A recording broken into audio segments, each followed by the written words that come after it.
Foundations of Leninism. J.V. Stalin. 1924.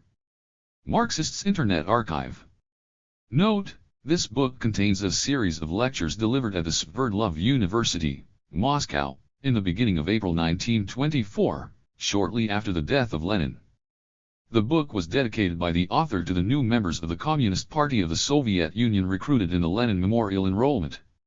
Marxists' Internet Archive. Marxists.org/reference/archive/stalin/works/1924/foundations-leninism. Source: Works Volume 6, pages 71 to 196. First published, Foreign Languages Publishing House, Moscow, 1953. Online version, Marxists' Internet Archive, May 2008. Transcription, Victor Bereza. Ebook version, Daniel Leonard. Ebook date, April 14, 2018. Contents. Introduction. I. The historical roots of Leninism. 2. Method. 3. Theory. 4. The dictatorship of the proletariat. V. The peasant question. 6. The national question. 7. Strategy and tactics. 8. The party. 9. Style and work. Introduction. The foundations of Leninism is a big subject.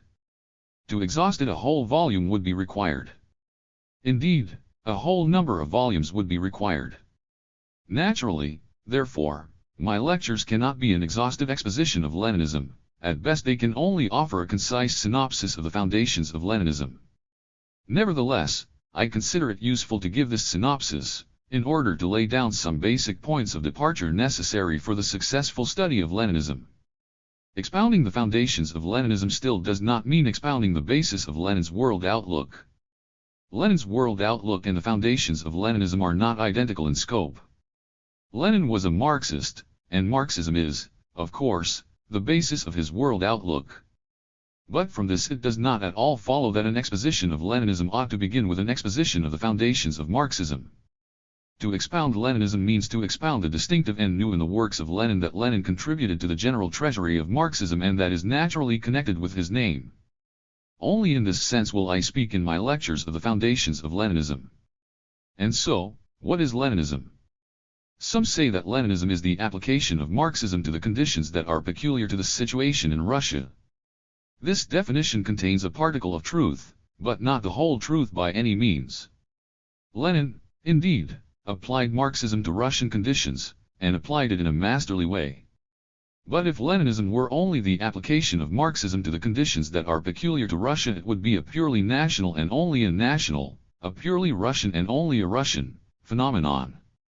We know, however, that Leninism is not merely a Russian, but an international phenomenon rooted in the whole of international development. That is why I think this definition suffers from one-sidedness. Others say that Leninism is the revival of the revolutionary elements of Marxism of the 40s of the 19th century, as distinct from the Marxism of subsequent years, when, it is alleged, it became moderate, non-revolutionary. If we disregard this foolish and vulgar division of the teachings of Marx into two parts, revolutionary and moderate, we must admit that even this totally inadequate and unsatisfactory definition contains a particle of truth. This particle of truth is that Lenin did indeed restore the revolutionary content of Marxism, which had been suppressed by the opportunists of the Second International. Still, that is but a particle of the truth. The whole truth about Leninism is that Leninism not only restored Marxism, but also took a step forward, developing Marxism further under the new conditions of capitalism and of the class struggle of the proletariat. What, then, in the last analysis, is Leninism? Leninism is Marxism of the era of imperialism and the proletarian revolution. To be more exact, Leninism is the theory and tactics of the proletarian revolution in general, the theory and tactics of the dictatorship of the proletariat in particular. Marx and Engels pursued their activities in the pre-revolutionary period. We have the proletarian revolution in mind, when developed imperialism did not yet exist, in the period of the proletarians' preparation for revolution, in the period when the proletarian revolution was not yet an immediate practical inevitability. But Lenin, the disciple of Marx and Engels, pursued his activities in the period of developed imperialism, in the period of the unfolding proletarian revolution, when the proletarian revolution had already triumphed in one country, had smashed bourgeois democracy and had ushered in the era of proletarian democracy, the era of the Soviets. That is why Leninism is the further development of Marxism. It is usual to point to the exceptionally militant and exceptionally revolutionary character of Leninism. This is quite correct. But this specific feature of Leninism is due to two causes. Firstly, to the fact that Leninism emerged from the proletarian revolution, the imprint of which it cannot but bear. Secondly, to the fact that it grew and became strong in clashes with the opportunism of the Second International, the fight against which was and remains an essential preliminary condition for a successful fight against capitalism. It must not be forgotten that between Marx and Engels, on the one hand, and Lenin, on the other, there lies a whole period of undivided domination of the opportunism of the Second International, and the ruthless struggle against this opportunism could not but constitute one of the most important tasks of Leninism. The historical roots of Leninism. Leninism grew up and took shape under the conditions of imperialism, when the contradictions of capitalism had reached an extreme point, when the proletarian revolution had become an immediate practical question, when the old period of preparation of the working class for revolution had arrived at and passed into a new period, that of direct assault on capitalism. Lenin called imperialism moribund capitalism. Why? Because imperialism carries the contradictions of capitalism to their last bounds, to the extreme limit, beyond which revolution begins. Of these contradictions, there are three which must be regarded as the most important. The first contradiction is the contradiction between labor and capital. Imperialism is the omnipotence of the monopolist trusts and syndicates, of the banks and the financial oligarchy, in the industrial countries. In the fight against this omnipotence, the customary methods of the working class trade unions and cooperatives, parliamentary parties, and the parliamentary struggle have proved to be totally inadequate. Either place yourself at the mercy of capital, eke out a wretched existence as of old and sink lower and lower, or adopt a new weapon. This is the alternative imperialism puts before the vast masses of the proletariat. Imperialism brings the working class to revolution. The second contradiction is the contradiction among the various financial groups and imperialist powers in their struggle for sources of raw materials, for foreign territory. Imperialism is the export of capital to the sources of raw materials, the frenzied struggle for monopolist possession of these sources, the struggle for a redivision of the already divided world, a struggle waged with particular fury by new financial groups and powers seeking a place in the sun against the old groups and powers, which cling tenaciously to what they have seized. This frenzied struggle among the various groups of capitalists is notable in that it includes as an inevitable element imperialist wars, wars for the annexation of foreign territory. This circumstance, in its turn, is notable in that it leads to the mutual weakening of the imperialists, to the weakening of the position of capitalism in general, to the acceleration of the advent of the proletarian revolution and to the practical necessity of this revolution. The third contradiction is the contradiction between the handful of ruling, civilized nations and the hundreds of millions of the colonial and dependent peoples of the world. Imperialism is the most barefaced exploitation and the most inhumane oppression of hundreds of millions of people inhabiting vast colonies and dependent countries. The purpose of this exploitation and of this oppression is to squeeze out super profits. But in exploiting these countries, imperialism is compelled to build these railways, factories, and mills, industrial and commercial centers. The appearance of a class of proletarians, the emergence of a native intelligentsia, the awakening of national consciousness, the growth of the liberation movement, such are the inevitable results of this policy. The growth of the revolutionary movement in all colonies and dependent countries without exception clearly testifies to this fact.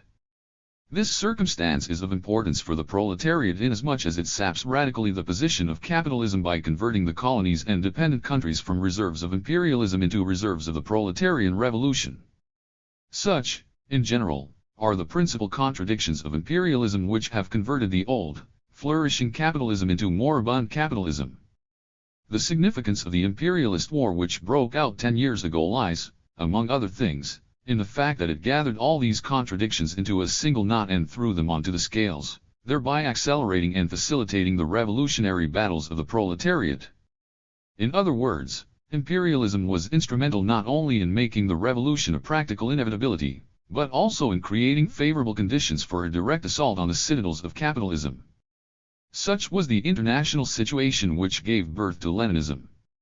Some may say, this is all very well, but what has it to do with Russia, which was not and could not be a classical land of imperialism? What has it to do with Lenin, who worked primarily in Russia and for Russia? Why did Russia, of all countries, become the home of Leninism, the birthplace of the theory and tactics of the proletarian revolution? Because Russia was the focus of all these contradictions of imperialism.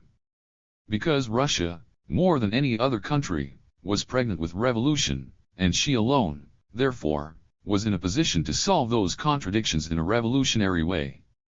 To begin with, Tsarist Russia was the home of every kind of oppression, capitalist, colonial, and militarist in its most inhuman and barbarous form. Who does not know that in Russia the omnipotence of capital was combined with the despotism of Tsarism, the aggressiveness of Russian nationalism with Tsarism's role of executioner in regard to the non-Russian peoples, the exploitation of entire regions, Turkey, Persia, China, with the seizure of these regions by Tsarism, with wars of conquest. Lenin was right in saying that Tsarism was military feudal imperialism. Tsarism was the concentration of the worst features of imperialism, raised to a high pitch. To proceed.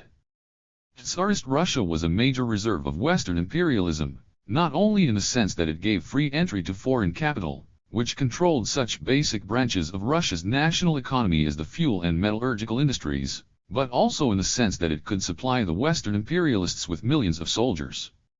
Remember the Russian army, 14 million strong, which shed its blood on the imperialist fronts to safeguard the staggering profits of the British and French capitalists.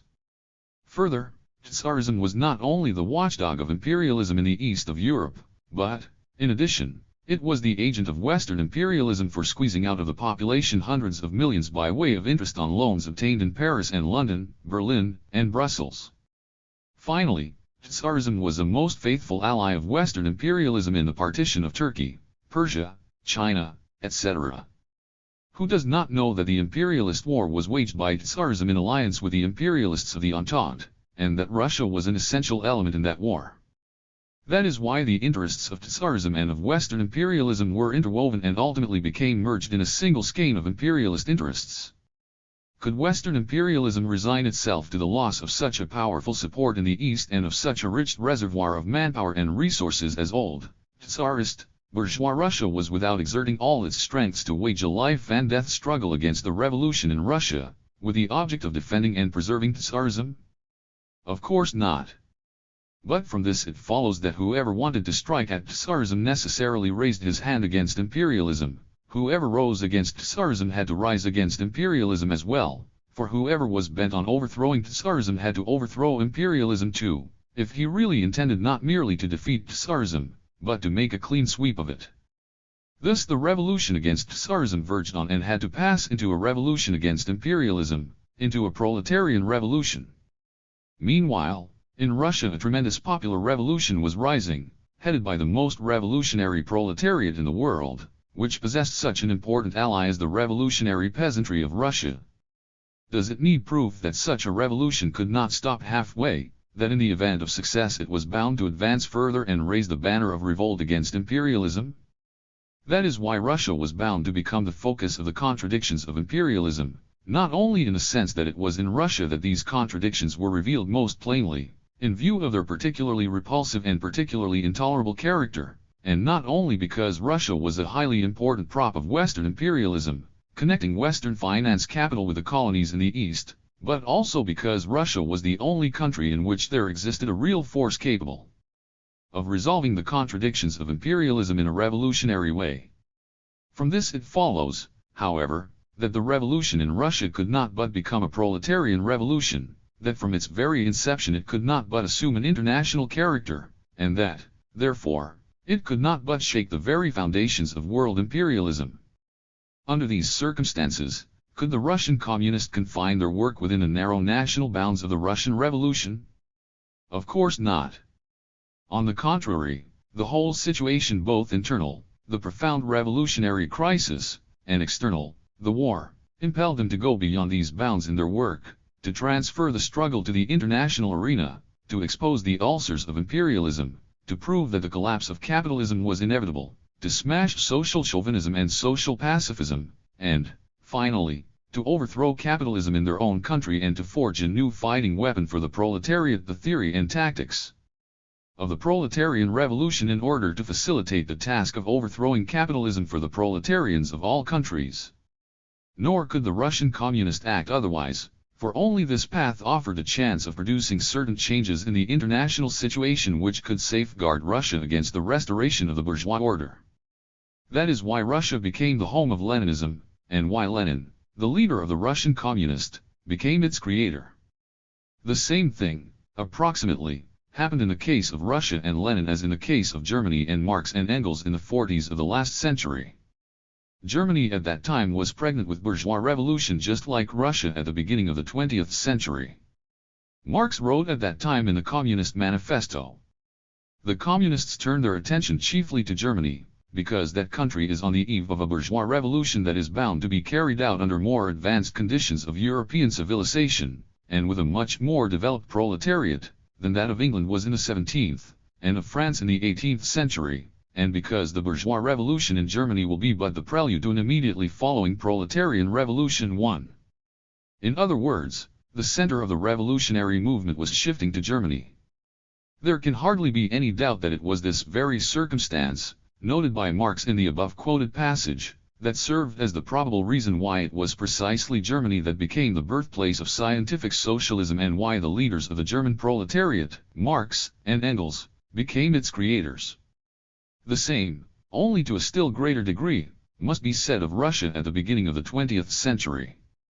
Russia was then on the eve of a bourgeois revolution. She had to accomplish this revolution at a time when conditions in Europe were more advanced, and with a proletariat that was more developed than that of Germany in the 40s of the 19th, let alone Britain and France. Moreover, all the evidence went to show that this revolution was bound to serve as a ferment and as a prelude to the proletarian revolution. We cannot regard it as accidental that as early as 1902, when the Russian Revolution was still in an embryonic state, Lenin wrote the prophetic words in his pamphlet What is to be Done. History has now confronted us, i.e., the Russian Marxists JST, with an immediate task which is the most revolutionary of all the immediate tasks that confront the proletariat of any country, and that the fulfillment of this task, the destruction of the most powerful bulwark, not only of European, but also, it may now be said, of Asiatic reaction, would make the Russian proletariat the vanguard of the international revolutionary proletariat. See Volume 4, p. 382. In other words, the center of the revolutionary movement was bound to shift to Russia. As we know, the course of the revolution in Russia has more than vindicated Lenin's prediction. Is it surprising, after all this, that a country which has accomplished such a revolution and possesses such a proletariat should have been the birthplace of the theory and tactics of the proletarian revolution? Is it surprising that Lenin, the leader of Russia's proletariat, became also the creator of this theory and tactics and the leader of the international proletariat? Method. I have already said that between Marx and Engels on the one hand, and Lenin, on the other, there lies a whole period of domination of the opportunism of the Second International. For the sake of exactitude I must add that it is not the formal domination of opportunism I have in mind, but only its actual domination. Formally, the Second International was headed by faithful Marxists, by the Orthodox Koskai and others. Actually, however, the main work of the Second International followed the line of opportunism. The opportunists adapted themselves to the bourgeois because of their adaptive, petty bourgeois nature. The Orthodox, in their turn, adapted themselves to the opportunists in order to preserve unity with them, in the interests of peace within the party. Thus the link between the policy of the bourgeois and the policy of the Orthodox was closed, and, as a result, opportunism reigned supreme. This was the period of the relatively peaceful development of capitalism, the pre-war period, so to speak, when the catastrophic contradictions of imperialism had not yet become so glaringly evident, when workers' economic strikes and trade unions were developing more or less normally, when election campaigns and parliamentary groups yielded dizzying successes, when legal forms of struggle were lauded to the skies, and when it was thought that capitalism would be killed by legal means in short, when the parties of the Second International were living in clover and had no inclination to think seriously about revolution, about the dictatorship of the proletariat, about the revolutionary education of the masses. Instead of an integral revolutionary theory, there were contradictory theoretical postulates and fragments of theory, which were divorced from the actual revolutionary struggle of the masses and had been turned into threadbare dogmas. For the sake of appearances, Marx's theory was mentioned, of course, but only to rob it of its living, revolutionary spirit. Instead of a revolutionary policy, there was flabby philistinism and sordid political bargaining, parliamentary diplomacy and parliamentary scheming. For the sake of appearances, of course, revolutionary resolutions and slogans were adopted, but only to be pigeonholed. Instead of the party being trained and taught correct revolutionary tactics on the basis of its own mistakes, there was a studied evasion of vexed questions, which were glossed over and veiled. For the sake of appearances, of course, there was no objection to talking about vexed questions, but only in order to wind up with some sort of elastic resolution. Such was the physiognomy of the Second International, its methods of work, its arsenal. Meanwhile, a new period of imperialist wars and of revolutionary battles of the proletariat was approaching. The old methods of fighting were proving obviously inadequate and impotent in the face of the omnipotence of finance capital. It became necessary to overhaul the entire activity of the Second International, its entire method of work, and to drive out all philistinism, narrow-mindedness, political scheming, regency, social chauvinism and social pacifism. It became necessary to examine the entire arsenal of the Second International, to throw out all that was rusty and antiquated, to forge new weapons.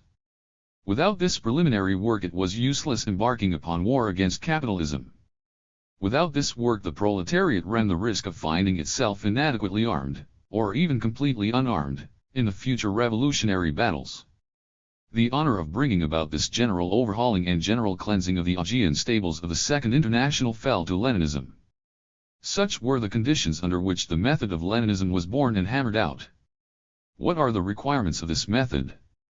Firstly, the testing of the theoretical dogmas of the Second International in the crucible of the revolutionary struggle of the masses, in the crucible of living practice, that is to say, the restoration of the broken unity between theory and practice, the healing of the rift between them, for only in this way can a truly proletarian party armed with revolutionary theory be created. Secondly, the testing of the policy of the parties of the Second International, not by their slogans and resolutions, which cannot be trusted, but by their deeds, by their actions, for only in this way can the confidence of the proletarian masses be won and deserved. Thirdly, the reorganization of all party work on new revolutionary lines, with a view to training and preparing the masses for the revolutionary struggle, for only in this way can the masses be prepared for the proletarian revolution. Fourthly, self-criticism within the proletarian parties, their education and training on the basis of their own mistakes, for only in this way can genuine cadres and genuine leaders of the party be trained. Such is the basis and substance of the method of Leninism. How was this method applied in practice? The opportunists of the Second International have a number of theoretical dogmas to which they always revert as their starting point. Let us take a few of these. First dogma, concerning the conditions for the seizure of power by the proletariat. The opportunists assert that the proletariat cannot and ought not to take power unless it constitutes a majority in the country. No proofs are brought forward, for there are no proofs, either theoretical or practical, that can bear out this absurd thesis. Let us assume that this is so. Lenin replies to the gentlemen of the Second International, but suppose a historical situation has arisen, a war, an agrarian crisis, etc., in which the proletariat, constituting a minority of the population, has an opportunity to rally around itself the vast majority of the laboring masses. Why should it not take power then? Why should the proletariat not take advantage of a favorable international and internal situation to pierce the front of capital and hasten the general denouement? Did not Marx say as far back as the 50s of the last century that things could go splendidly with the proletarian revolution in Germany were it possible to back it by, so to speak, a second edition of the Peasant War too? Is it not a generally known fact that in those days the number of proletarians in Germany was relatively smaller than, for example, in Russia in 1917? Has not the practical experience of the Russian proletarian revolution shown that this favorite dogma of the heroes of the Second International is devoid of all vital significance for the proletariat? Is it not clear that the practical experience of the revolutionary struggle of the masses refutes and smashes this obsolete dogma? Second dogma: the proletariat cannot retain power if it lacks an adequate number of trained cultural and administrative cadres capable of organizing the administration of the country. These cadres must first be trained under capitalist conditions, and only then can power be taken.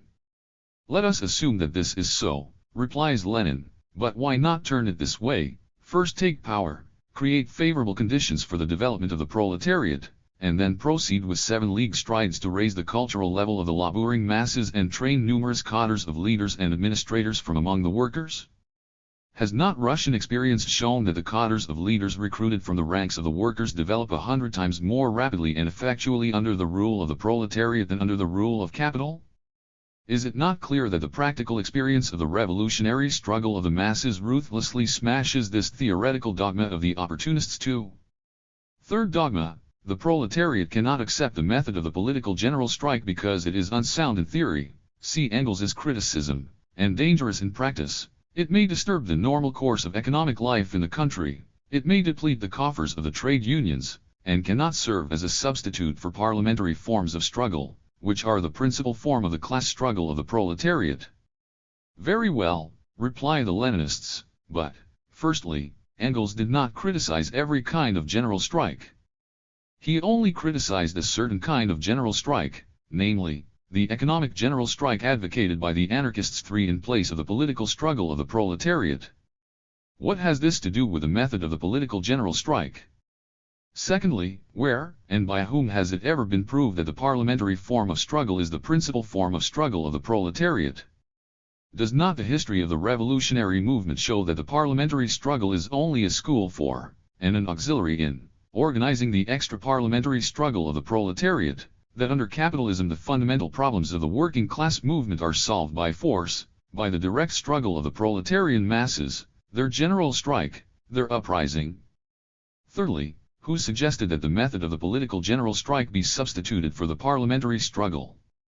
Where and when have the supporters of the political general strike sought to substitute extra-parliamentary forms of struggle for parliamentary forms? Fourthly, has not the revolution in Russia shown that the political general strike is a highly important school for the proletarian revolution and an indispensable means of mobilizing and organizing the vast masses of the proletariat on the eve of storming the citadels of capitalism? Why then the Philistine lamentations over the disturbance of the normal course of economic life and over the coffers of the trade unions? Is it not clear that the practical experience of the revolutionary struggle smashes this dogma of the opportunists too? And so on and so forth. This is why Lenin said that revolutionary theory is not a dogma, that it assumes final shape only in close connection with the practical activity of a truly mass and truly revolutionary movement. Left-wing communism 4. For theory must serve practice, for theory must answer the questions raised by practice. What the friends of the people are 5, for it must be tested by practical results. As to the political slogans and the political resolutions of the parties of the Second International, it is sufficient to recall the history of the slogan "War Against War" to realize how utterly false and utterly rotten are the political practices of these parties, which use pompous revolutionary slogans and resolutions to cloak their anti-revolutionary deeds. We all remember the pompous demonstrations of the Second International at the Basel Congress 6, at which it threatened the imperialists with all the horrors of insurrection if they should dare to start a war, and with the menacing slogan "War Against War." But who does not remember that some time after, on the very eve of the war, the Basel resolution was pigeonholed and the workers were given a new slogan to exterminate each other for the glory of their capitalist fatherlands? Is it not clear that revolutionary slogans and resolutions are not worth a farthing unless backed by deeds? One need only contrast the Leninist policy of transforming the imperialist war into civil war with the treacherous policy of the Second International during the war to understand the utter baseness of the opportunist politicians and the full grandeur of the method of Leninism. I cannot refrain from quoting at this point a passage from Lenin's book The Proletarian Revolution and the Renegade Koskai, in which Lenin severely castigates an opportunist attempt by the leader of the Second International, K. Koskai, to judge parties not by their deeds, but by their paper slogans and documents. Koskai is pursuing a typically petty bourgeois, Philistine policy by pretending that putting forward a slogan alters the position. The entire history of bourgeois democracy refutes this illusion. The bourgeois Democrats have always advanced and still advance all sorts of slogans in order to deceive the people.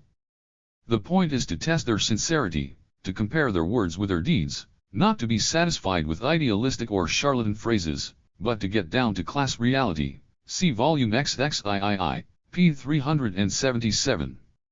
There is no need to mention the fear the parties of the Second International have of self-criticism, their habit of concealing their mistakes, of glossing over vexed questions, of covering up their shortcomings by a deceptive show of well-being which blunts living thought and prevents the party from deriving revolutionary training from its own mistakes, a habit which was ridiculed and pilloried by Lenin.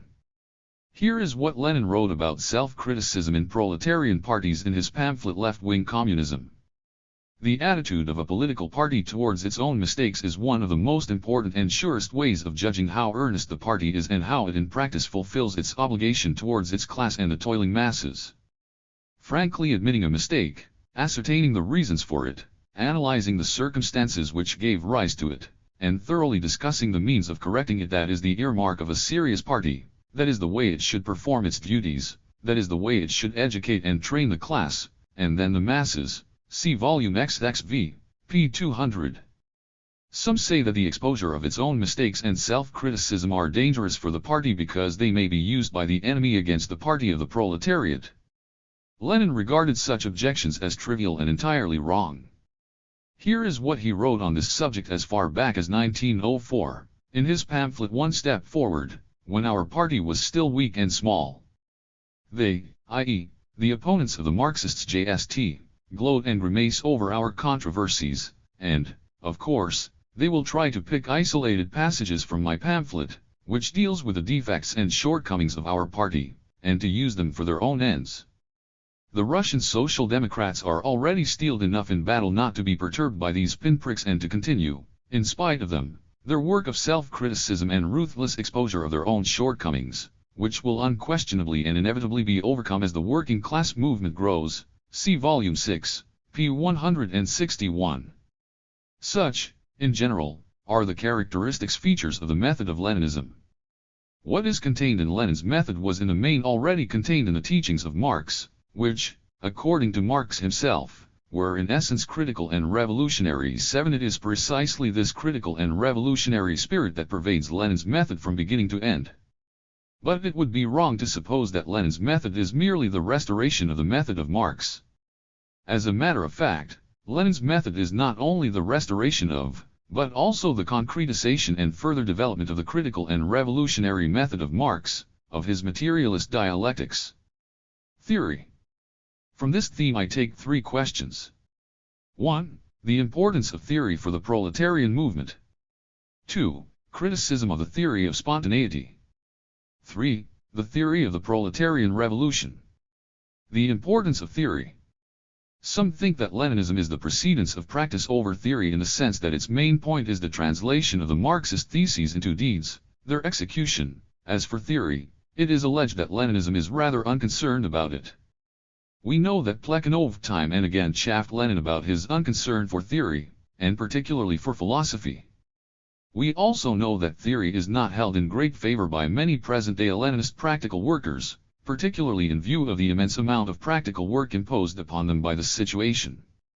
I must declare that this more than odd opinion about Lenin and Leninism is quite wrong and bears no relation whatever to the truth, that the attempt of practical workers to brush theory aside runs counter to the whole spirit of Leninism and is fraught with serious dangers to the work. Theory is the experience of the working class movement in all countries taken in its general aspect. Of course, theory becomes purposeless if it is not connected with revolutionary practice, just as practice gropes in the dark if its path is not illumined by revolutionary theory. But theory can become a tremendous force in the working class movement if it is built up in indissoluble connection with revolutionary practice, for theory, and theory alone, can give the movement confidence, the power of orientation, and an understanding of the inner relation of surrounding events, for it, and it alone, can help practice to realize not only how and in which direction classes are moving at the present time, but also how and in which direction they will move in the near future. None other than Lenin uttered and repeated scores of times the well-known thesis that without a revolutionary theory there can be no revolutionary movement. 8. See volume 4, p. 380. Lenin, better than anyone else, understood the great importance of theory, particularly for a party such as ours, in view of the vanguard fighter of the international proletariat which has fallen to its lot, and in view of the complicated internal and international situation in which it finds itself. Foreseeing this special role of our party as far back as 1902, he thought it necessary even then to point out that the role of vanguard fighter can be fulfilled only by a party that is guided by the most advanced theory. See Volume 4, p. 380. It scarcely needs proof that now, when Lenin's prediction about the role of our party has come true, this thesis of Lenin's acquires special force and special importance. Perhaps the most striking expression of the great importance which Lenin attached to theory is the fact that none other than Lenin undertook the very serious task of generalizing, on the basis of materialist philosophy, the most important achievements of science from the time of Engels down to his time, as well as of subjecting to comprehensive criticism the anti-materialistic trends among Marxists. Engels said that materialism must assume a new aspect with every new great discovery. It is well known that none other than Lenin accomplished this task for his own time in his remarkable work Materialism and Empirio-Criticism. It is well known that Plekhanov, who loved to chaff Lenin about his unconcern for philosophy, did not even dare to make a serious attempt to undertake such a task. Criticism of the theory of spontaneity, or the role of the vanguard in the movement. The theory of spontaneity is a theory of opportunism, a theory of worshipping the spontaneity of the labor movement, a theory which actually repudiates the leading role of the vanguard of the working class, of the party of the working class. The theory of worshipping spontaneity is decidedly opposed to the revolutionary character of the working class movement. It is opposed to the movement taking the line of struggle against the foundations of capitalism. It is in favor of the movement proceeding exclusively along the line of realizable demands, of demands acceptable to capitalism. It is wholly in favor of the line of least resistance. The theory of spontaneity is the ideology of trade unionism. The theory of worshipping spontaneity is decidedly opposed to giving the spontaneous movement a politically conscious, planned character. It is opposed to the party marching at the head of the working class, to the party raising the masses to the level of political consciousness, to the party leading the movement. It is in favor of the politically conscious elements of the movement not hindering the movement from taking its own course. It is in favor of the party only heeding the spontaneous movement and dragging at the tail of it. The theory of spontaneity is the theory of belittling the role of the conscious element in the movement, the ideology of Kvostism, the logical basis of all opportunism. In practice this theory, which appeared on the scene even before the first revolution in Russia, led its adherents, the so-called economists, to deny the need for an independent workers' party in Russia, to oppose the revolutionary struggle of the working class for the overthrow of Tsarism, to preach a purely trade unionist policy in the movement, and, in general, to surrender the labor movement to the hegemony of the liberal bourgeoisie. The fight of the old Iskra and the brilliant criticism of the theory of Kvostism in Lenin's pamphlet What is to be Done? Not only smashed so-called economism, but also created the theoretical foundations for a truly revolutionary movement of the Russian working class. Without this fight it would have been quite useless even to think of creating an independent workers' party in Russia and of its playing a leading part in the revolution. But the theory of worshipping spontaneity is not an exclusively Russian phenomenon. It is extremely widespread in a somewhat different form. It is true in all parties of the Second International, without exception. I have in mind the so-called productive forces theory as debased by the leaders of the Second International, which justifies everything and conciliates everybody, which records facts and explains them after everyone has become sick and tired of them, and, having recorded them, rests content. Marx said that the materialist theory could not confine itself to explaining the world, that it must also change it. 11 But Koski and Co. are not concerned with this, they prefer to rest content with the first part of Marx's formula. Here is one of the numerous examples of the application of this theory. It is said that before the imperialist war the parties of the Second International threatened to declare war against war if the imperialists should start a war. It is said that on the very eve of the war these parties pigeonholed the war against war slogan and applied an opposite one, viz., war for the imperialist fatherland. It is said that as a result of this change of slogans millions of workers were sent to their death. But it would be a mistake to think that there were some people to blame for this, that someone was unfaithful to the working class or betrayed it. Not at all. Everything happened as it should have happened. Firstly, because the international, it seems, is an instrument of peace, and not of war. Secondly, because, in view of the level of the productive forces which then prevailed, nothing else could be done. The productive forces are to blame. That is the precise explanation vouchsafed to us by Mr. Koskai's theory of the productive forces. And whoever does not believe in that theory is not a Marxist. The role of the parties? Their importance for the movement? But what can a party do against so decisive a factor as the level of the productive forces? One could cite a host of similar examples of the falsification of Marxism. It scarcely needs proof that this spurious Marxism, designed to hide the nakedness of opportunism, is merely a European variety of the self-same theory of Kvostism which Lenin fought even before the First Russian Revolution. It scarcely needs proof that the demolition of this theoretical falsification is a preliminary condition for the creation of truly revolutionary parties in the West. The theory of the proletarian revolution. Lenin's theory of the proletarian revolution proceeds from three fundamental theses. First thesis, the domination of finance capital in the advanced capitalist countries, the issue of stocks and bonds as one of the principal operations of finance capital, the export of capital to the sources of raw materials, which is one of the foundations of imperialism, the omnipotence of a financial oligarchy, which is the result of the domination of finance capital. All this reveals the grossly parasitic character of monopolistic capitalism, makes the yoke of the capitalist trusts and syndicates 100 times more burdensome, intensifies the indignation of the working class with the foundations of capitalism, and brings the masses to the proletarian revolution as their only salvation. See Lenin, Imperialism 12.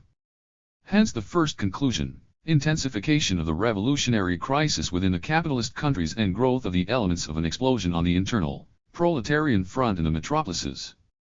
Second thesis, the increase in the export of capital to the colonies and dependent countries, the expansion of spheres of influence and colonial possessions until they cover the whole globe, the transformation of capitalism into a world system of financial enslavement and colonial oppression of the vast majority of the population of the world by a handful of advanced countries. All this has, on the one hand, converted the separate national economies and national territories into a links in a single chain called world economy, and, on the other hand, split the population of the globe into two camps, a handful of advanced capitalist countries which exploit and oppress vast colonies and dependencies, and the huge majority consisting of colonial and dependent countries which are compelled to wage a struggle for liberation from the imperialist yoke. See imperialism.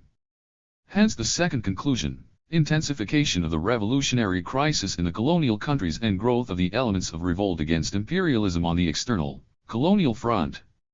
Third thesis, the monopolistic possession of spheres of influence and colonies, the uneven development of the capitalist countries, leading to a frenzied struggle for the redivision of the world between the countries which have already seized territories and those claiming their share, imperialist wars as the only means of restoring the disturbed equilibrium. All this leads to the intensification of the struggle on the third front, the intercapitalist front, which weakens imperialism and facilitates the union of the first two fronts against imperialism, the front of the revolutionary proletariat and the front of colonial emancipation. See imperialism. Hence the third conclusion, that under imperialism wars cannot be averted, and that a coalition between the proletarian revolution in Europe and the colonial revolution in the East in a united world front of revolution against the world front of imperialism is inevitable. Lenin combines all these conclusions into one general conclusion that imperialism is the eve of the socialist revolution. 13. See Volume 19, p. 71. The very approach to the question of the proletarian revolution, of the character of the revolution, of its scope, of its depth, the scheme of the revolution in general, changes accordingly. Formerly, the analysis of the prerequisites for the proletarian revolution was usually approached from the point of view of the economic state of individual countries. Now, this approach is no longer adequate. Now the matter must be approached from the point of view of the economic state of all or the majority of countries, from the point of view of the state of world economy, for individual countries and individual national economies have ceased to be self-sufficient units, have become links in a single chain called world economy, for the old cultured capitalism has evolved into imperialism, and imperialism is a world system of financial enslavement and colonial oppression of the vast majority of the population of the world by a handful of advanced countries. Formerly it was the accepted thing to speak of the existence or absence of objective conditions for the proletarian revolution in individual countries, or, to be more precise, in one or another developed country. Now this point of view is no longer adequate. Now we must speak of the existence of objective conditions for the revolution in the entire system of world imperialist economy as an integral whole. The existence within this system of some countries that are not sufficiently developed industrially cannot serve as an insuperable obstacle to the revolution, if the system as a whole, or, more correctly, because the system as a whole is already ripe for revolution. Formerly, it was the accepted thing to speak of the proletarian revolution in one or another developed country as of a separate and self-sufficient entity opposing a separate national front of capital as its antipode. Now, this point of view is no longer adequate. Now we must speak of the world proletarian revolution, for the separate national fronts of capital have become links in a single chain called the world front of imperialism, which must be opposed by a common front of the revolutionary movement in all countries.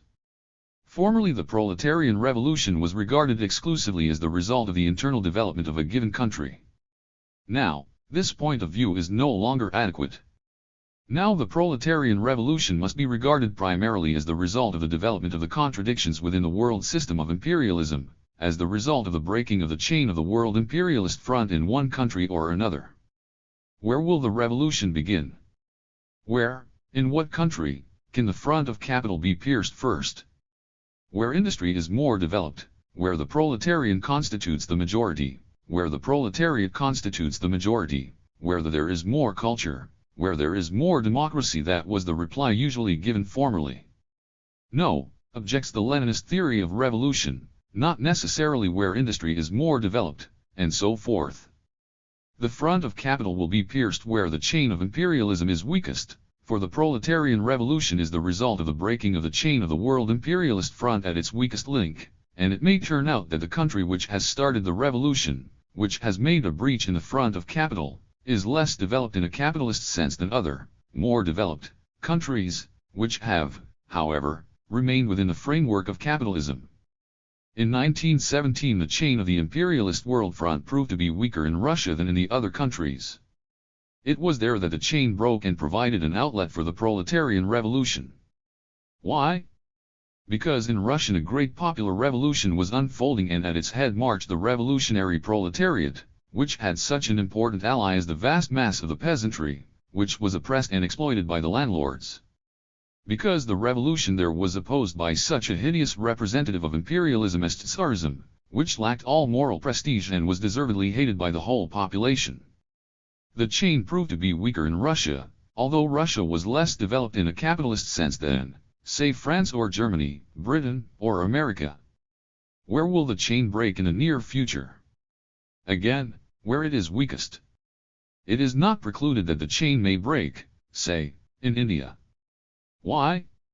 Because that country has a young, militant, revolutionary proletariat, which has such an ally as the national liberation movement, an undoubtedly powerful and undoubtedly important ally. Because there the revolution is confronted by such a well-known foe as foreign imperialism, which has no moral credit and is deservedly hated by all the oppressed and exploited masses in India. It is also quite possible that the chain will break in Germany. Why? Because the factors which are operating, say, in India are beginning to operate in Germany as well, but, of course, the enormous difference in the level of development between India and Germany cannot but stamp its imprint on the progress and outcome of a revolution in Germany. Lenin said that the West European capitalist countries will consummate their development toward socialism, not by the even maturing of socialism in them, but by the exploitation of some countries by others, by the exploitation of the first of the countries to be vanquished in the imperialist war combined with the exploitation of the whole of the East. On the other hand, precisely as a result of the first imperialist war, the East has definitely come into revolutionary movement, has been definitely drawn into the general maelstrom of the world revolutionary movement. See volume XXVII, pages 415-16. Briefly, the chain of the imperialist front must, as a rule, break where the links are weaker and, at all events, not necessarily where capitalism is more developed, where there is such and such a percentage of proletarians and such a percentage of peasants, and so on. That is why in deciding the question of proletarian revolution, statistical estimates of the percentage of the proletarian population in a given country lose the exceptional importance so eagerly attached to them by the doctrinaires of the Second International, who have not understood imperialism and who fear revolution like the plague. To proceed. The heroes of the Second International asserted, and continue to assert, that between the bourgeois democratic revolution and the proletarian revolution there is a chasm, or at any rate a Chinese wall, separating one from the other by a more or less protracted interval of time, during which the bourgeoisie, having come into power, develops capitalism, while the proletariat accumulates strength and prepares for the decisive struggle against capitalism. This interval is usually calculated to extend over many decades, if not longer. It scarcely needs proof that this Chinese wall theory is totally devoid of scientific meaning under the conditions of imperialism, that it is and can be only a means of concealing and camouflaging the counter-revolutionary aspirations of the bourgeoisie. It scarcely needs proof that under the conditions of imperialism, fraught as it is with collisions and wars, under the conditions of the eve of the socialist revolution, when flourishing capitalism becomes moribund capitalism, Lenin, and the revolutionary movement is growing in all countries of the world, when imperialism is allying itself with all reactionary forces without exception, down to and including Tsarism and serfdom, thus making imperative the coalition of all revolutionary forces, from the proletarian movement of the West, to the national liberation movement of the East, when the overthrow of the survivals of the regime of feudal serfdom becomes impossible without a revolutionary struggle against imperialism. It scarcely needs proof that the bourgeois democratic revolution, in a more or less developed country, must under such circumstances verge upon the proletarian revolution, that the former must pass into the latter.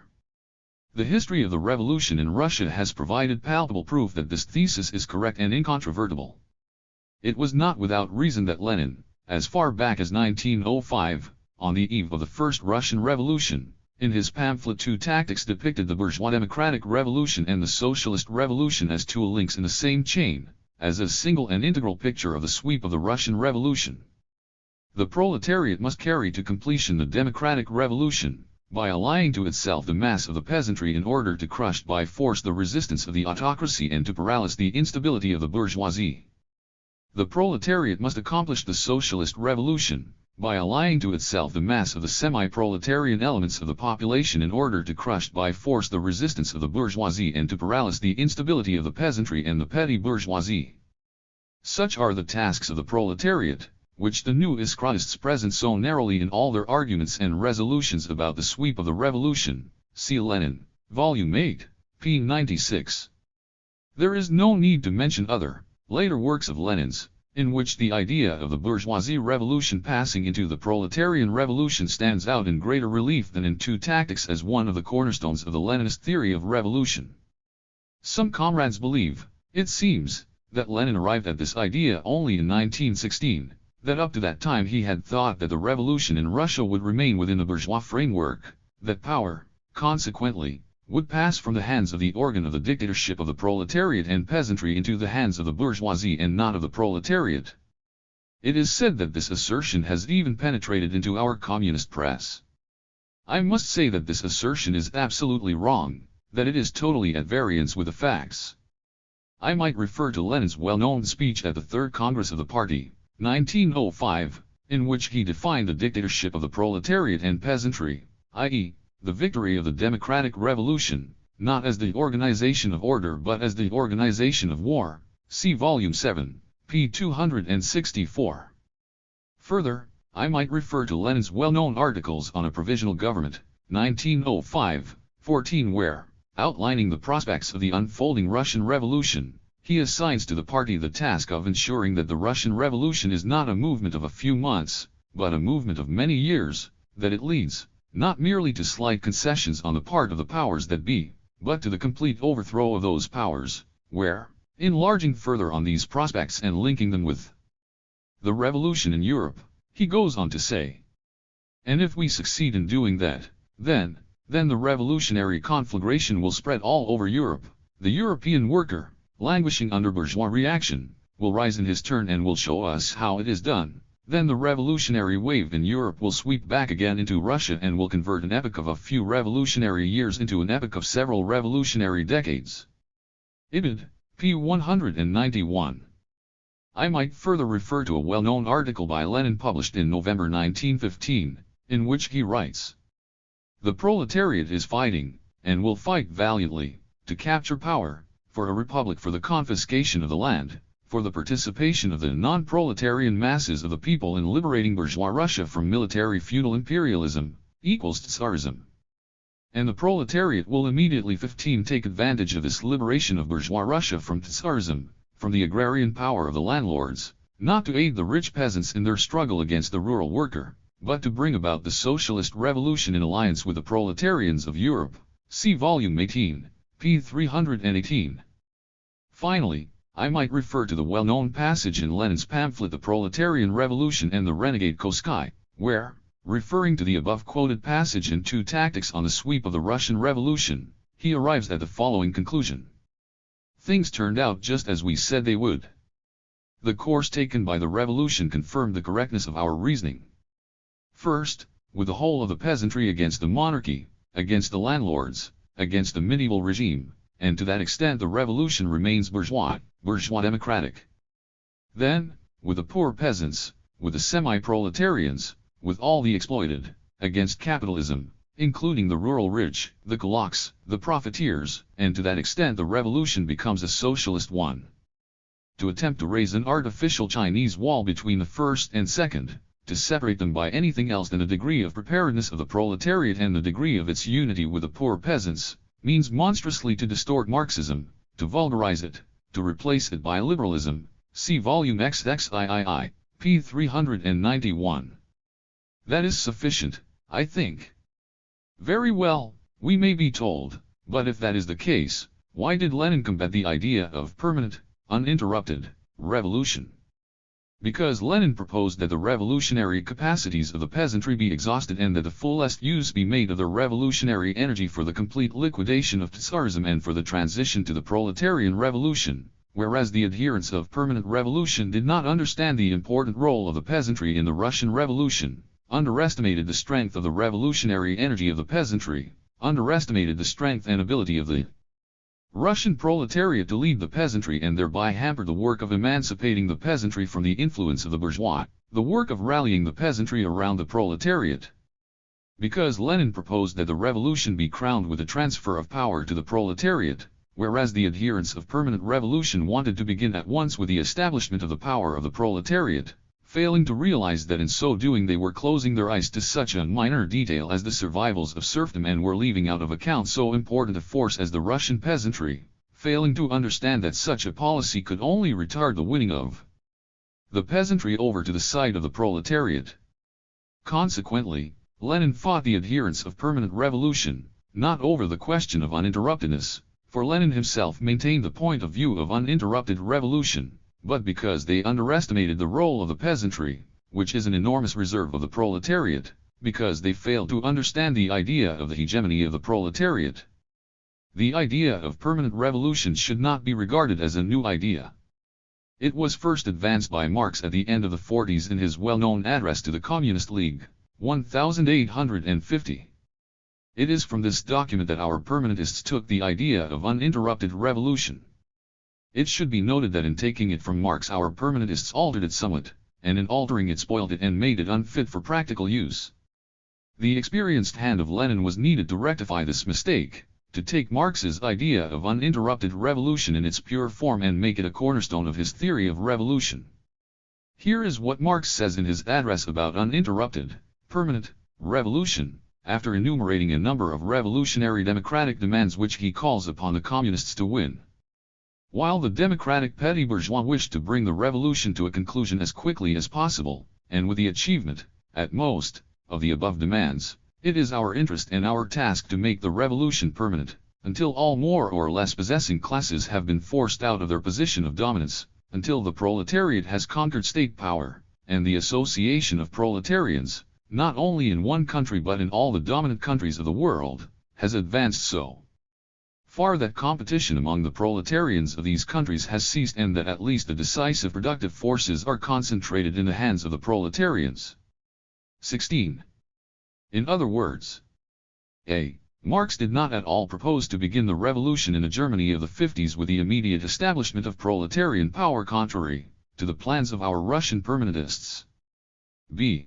Marx proposed only that the revolution be crowned with the establishment of proletarian state power, by hurling, step by step, one section of the bourgeoisie after another from the heights of power, in order, after the attainment of power by the proletariat, to kindle the fire of revolution in every country. And everything that Lenin taught and carried out in the course of our revolution in pursuit of his theory of the proletarian revolution under the conditions of imperialism was fully in line with that proposition. It follows, then, that our Russian permanentists have not only underestimated the role of the peasantry in the Russian Revolution and the importance of the idea of hegemony of the proletariat, but have altered, for the worse, Marx's idea of permanent revolution and made it unfit for practical use. That is why Lenin ridiculed the theory of our permanentists, calling it original and fine, and accusing them of refusing to think why, for 10 whole years, life has passed by this fine theory. Lenin's article was written in 1915. 10 years after the appearance of the theory of the permanentists in Russia. See Vol. 18, p. 317. That is why Lenin regarded this theory as a semi-Menshevik theory and said that it borrows from the Bolsheviks their call for a resolute revolutionary struggle by the proletariat and the conquest of political power by the latter, and from the Mensheviks the repudiation of the role of the peasantry. See Lenin's article 2 Lines of the Revolution, Ibid. This, then, is the position in regard to Lenin's idea of the bourgeois democratic revolution passing into the proletarian revolution, of utilizing the bourgeois revolution for the immediate transition to the proletarian revolution. To proceed. Formerly, the victory of the revolution in one country was considered impossible, on the assumption that it would require the combined action of the proletarians of all or at least of a majority of the advanced countries to achieve victory over the bourgeoisie. Now this point of view no longer fits in with the facts. Now we must proceed from the possibility of such a victory, for the uneven and spasmodic character of the development of the various capitalist countries under the conditions of imperialism, the development within imperialism of catastrophic contradictions leading to inevitable wars, the growth of the revolutionary movement in all countries of the world. All this leads, not only to the possibility, but also to the necessity of the victory of the proletariat in individual countries. The history of the revolution in Russia is direct proof of this. At the same time, however, it must be borne in mind, that the overthrow of the bourgeoisie can be successfully accomplished only when certain absolutely necessary conditions exist, in the absence of which there can be even no question of the proletariat taking power. Here is what Lenin says about these conditions in his pamphlet Left-Wing Communism. The fundamental law of revolution, which has been confirmed by all revolutions, and particularly by all 3 Russian revolutions in the 20th century, is as follows. It is not enough for revolution that the exploited and oppressed masses should understand the impossibility of living in the old way and demand changes. It is essential for revolution that the exploiters should not be able to live and rule in the old way.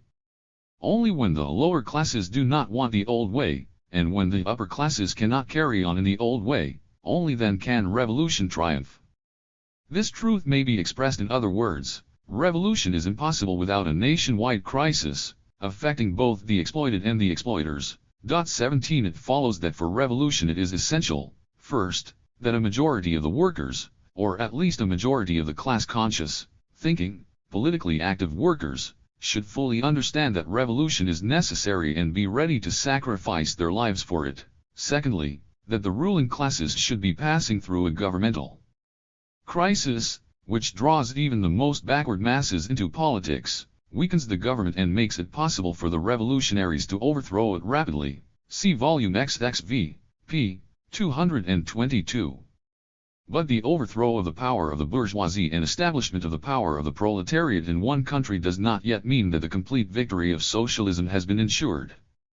After consolidating its power and leading the peasantry in its wake, the proletariat of the victorious country can and must build a socialist society. But does this mean that it will thereby achieve the complete and final victory of socialism, i.e., does it mean that with the forces of only one country it can finally consolidate socialism and fully guarantee that country against intervention and, consequently, also against restoration? No, it does not. For this the victory of the revolution in at least several countries is needed. Therefore, the development and support of the revolution in other countries is an essential task of the victorious revolution. Therefore, the revolution which has been victorious in one country must regard itself not as a self-sufficient entity, but as an aid, as a means for hastening the victory of the proletariat in other countries. Lenin expressed this thought succinctly when he said that the task of the victorious revolution is to do the utmost possible in one country for the development, support, and awakening of the revolution in all countries. See volume XXIII, p. 385. These, in general, are the characteristic features of Lenin's theory of proletarian revolution. The dictatorship of the proletariat. From this theme I take three fundamental questions. A. The dictatorship of the proletariat as the instrument of the proletarian revolution. B. The dictatorship of the proletariat as the rule of the proletariat over the bourgeoisie. C. Soviet power as the state form of the dictatorship of the proletariat. The dictatorship of the proletariat as the instrument of the proletarian revolution. The question of the proletarian dictatorship is above all a question of the main content of the proletarian revolution. The proletarian revolution, its movement, its sweep, and its achievements acquire flesh and blood only through the dictatorship of the proletariat. The dictatorship of the proletariat is the instrument of the proletarian revolution, its organ, its most important mainstay, brought into being for the purpose of, firstly, crushing the resistance of the overthrown exploiters and consolidating the achievements of the proletarian revolution, and secondly, carrying the revolution to the complete victory of socialism. The revolution can defeat the bourgeoisie, can overthrow its power, even without the dictatorship of the proletariat.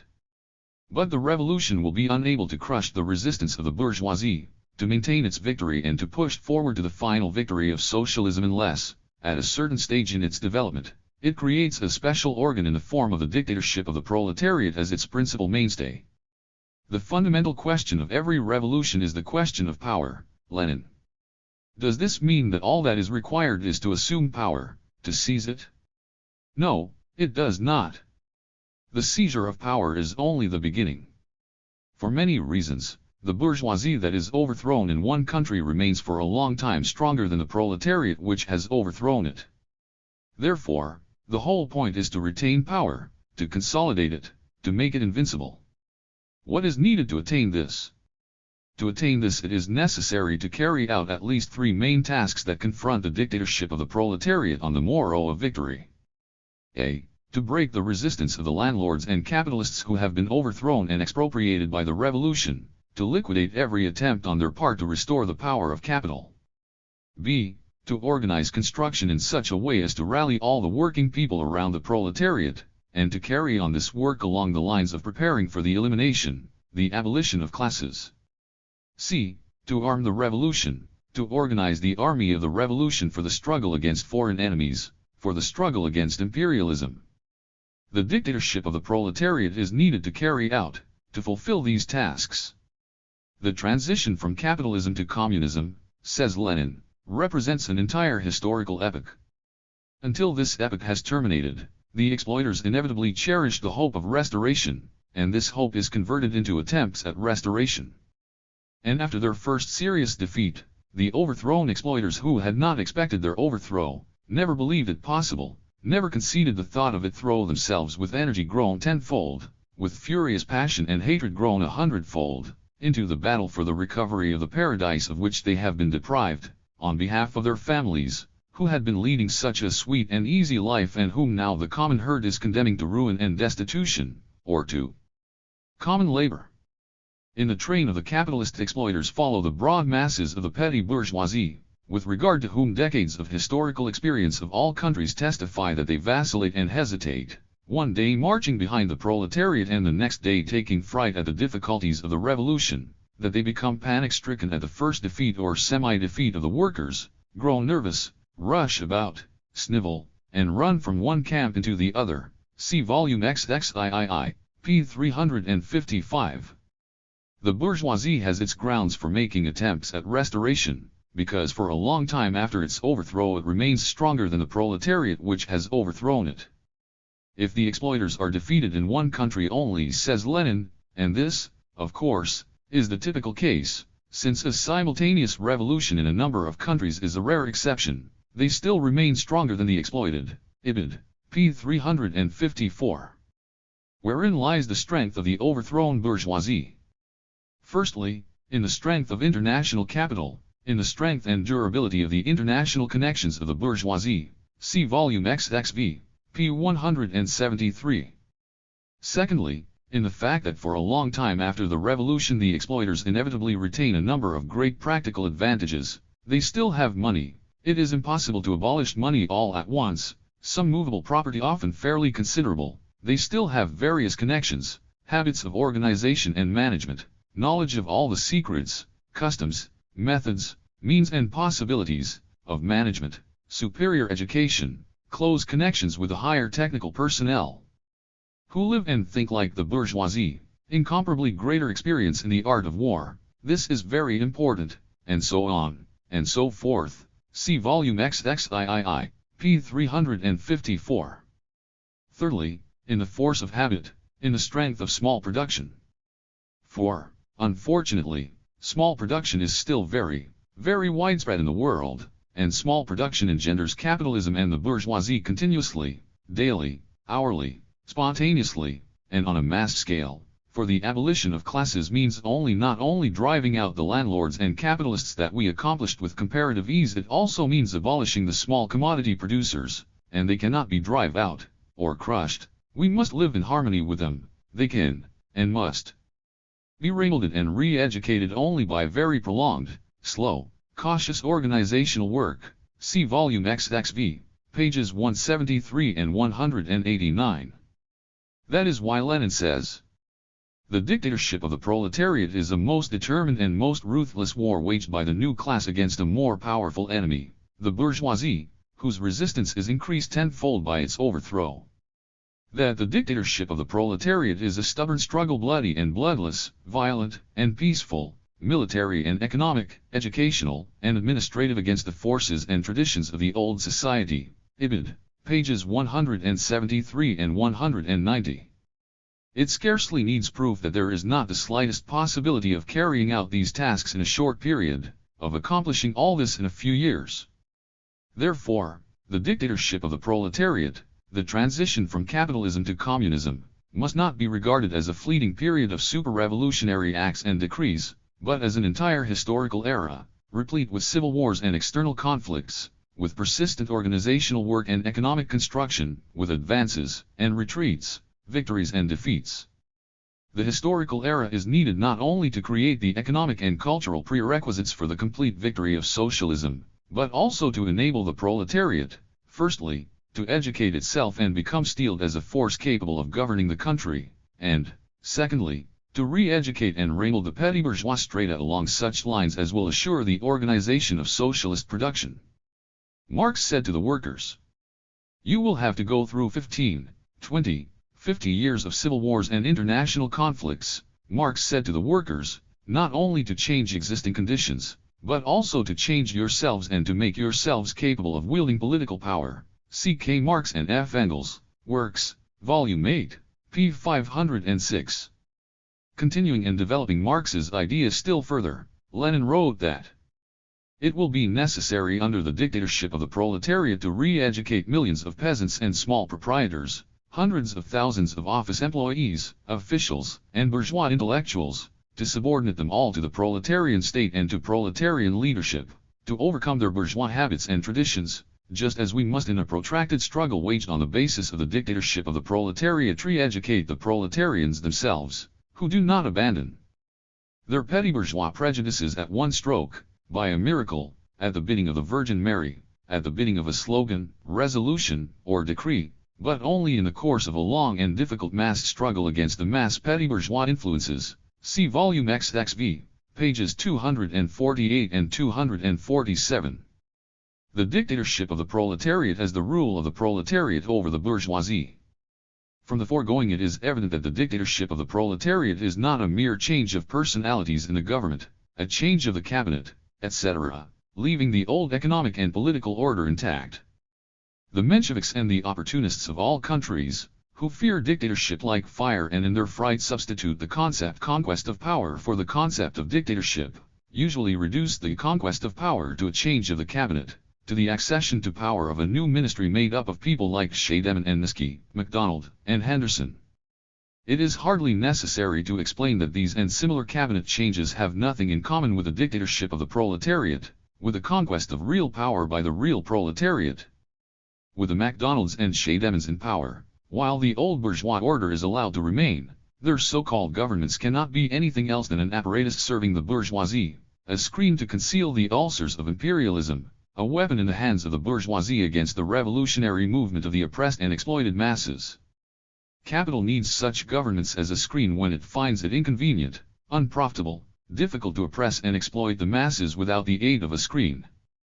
Of course, the appearance of such governance is a symptom that over there, i.e., in the capitalist camp, all is not quite at the shika pass. Nevertheless, governance of this kind inevitably remain governance of capital in disguise. The government of a MacDonald or a Shaideman is as far removed from the conquest of power by the proletariat as the sky from the earth. The dictatorship of the proletariat is not a change of government, but a new state, with new organs of power, both central and local. It is the state of the proletariat, which has arisen on the ruins of the old state, the state of the bourgeoisie.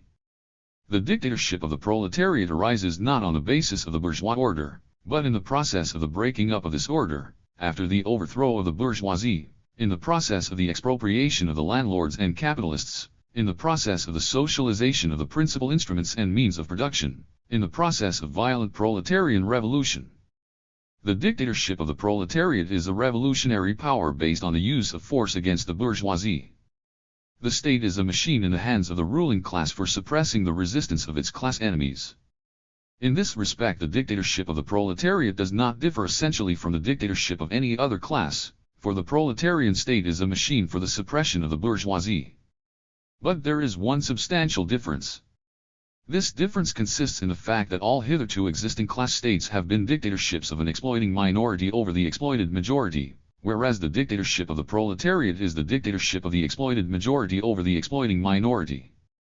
Briefly, the dictatorship of the proletariat is the rule unrestricted by law and based on force of the proletariat over the bourgeoisie, a rule enjoying the sympathy and support of the laboring and exploited masses, Lenin, the state, and revolution. From this follow two main conclusions. First conclusion, the dictatorship of the proletariat cannot be complete democracy, democracy for all, for the rich as well as for the poor. The dictatorship of the proletariat must be a state that is democratic in a new way, for the proletarians and the non-propertied in general, and dictatorial in a new way, against 18 the bourgeoisie. See volume XXI, p. 393. The talk of Koski and Co. about universal equality, about pure democracy, about perfect democracy, and the like, is a bourgeois disguise of the indubitable fact that equality between exploited and exploiters is impossible. The theory of pure democracy is the theory of the upper stratum of the working class, which has been broken in and is being fed by the imperialist robbers. It was brought into being for the purpose of concealing the ulcers of capitalism, of embellishing imperialism and lending it moral strength in the struggle against the exploited masses.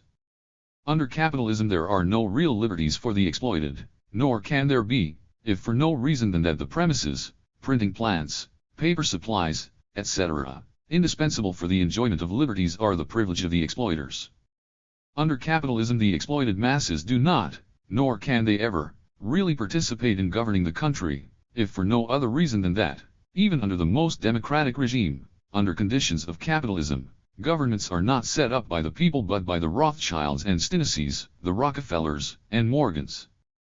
Democracy under capitalism is capitalist democracy, the democracy of the exploiting minority, based on the restriction of the rights of exploited majority and directed against this majority.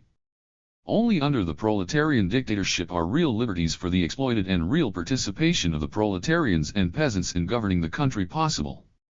Under the dictatorship of the proletariat, democracy is proletarian democracy, the democracy of the exploited majority, based on the restriction of the rights of the exploiting minority and directed against this minority. Second conclusion, the dictatorship of the proletariat cannot arise as the result of the peaceful development of bourgeois society and of bourgeois democracy. It can arise only as the result of the smashing of the bourgeois state machine, the bourgeois army, the bourgeois bureaucratic apparatus, the bourgeois police. The working class cannot simply lay hold of the ready-made state machinery, and wield it for its own purposes, say Marx and Engels in a preface to the Communist Manifesto. The task of the proletarian revolution is, no longer, as before, to transfer the bureaucratic military machine from one hand to another, but to smash it. This is the preliminary condition for every real people's revolution on the continent, says Marx in his letter to Kugelmann in 1871.19. Marx's qualifying phrases about the continent gave the opportunists and Mensheviks of all countries a pretext for clamoring that Marx had thus conceded the possibility of the peaceful evolution of bourgeois democracy into a proletarian democracy, at least in certain countries outside the European continent, Britain, America. Marx did in fact concede that possibility, and he had good grounds for conceding it in regard to Britain and America in the 70s of the last century, when monopoly capitalism and imperialism did not yet exist, and when these countries, owing to the particular conditions of their development, had as much as yet no developed militarism and bureaucracy. That was the situation before the appearance of developed imperialism.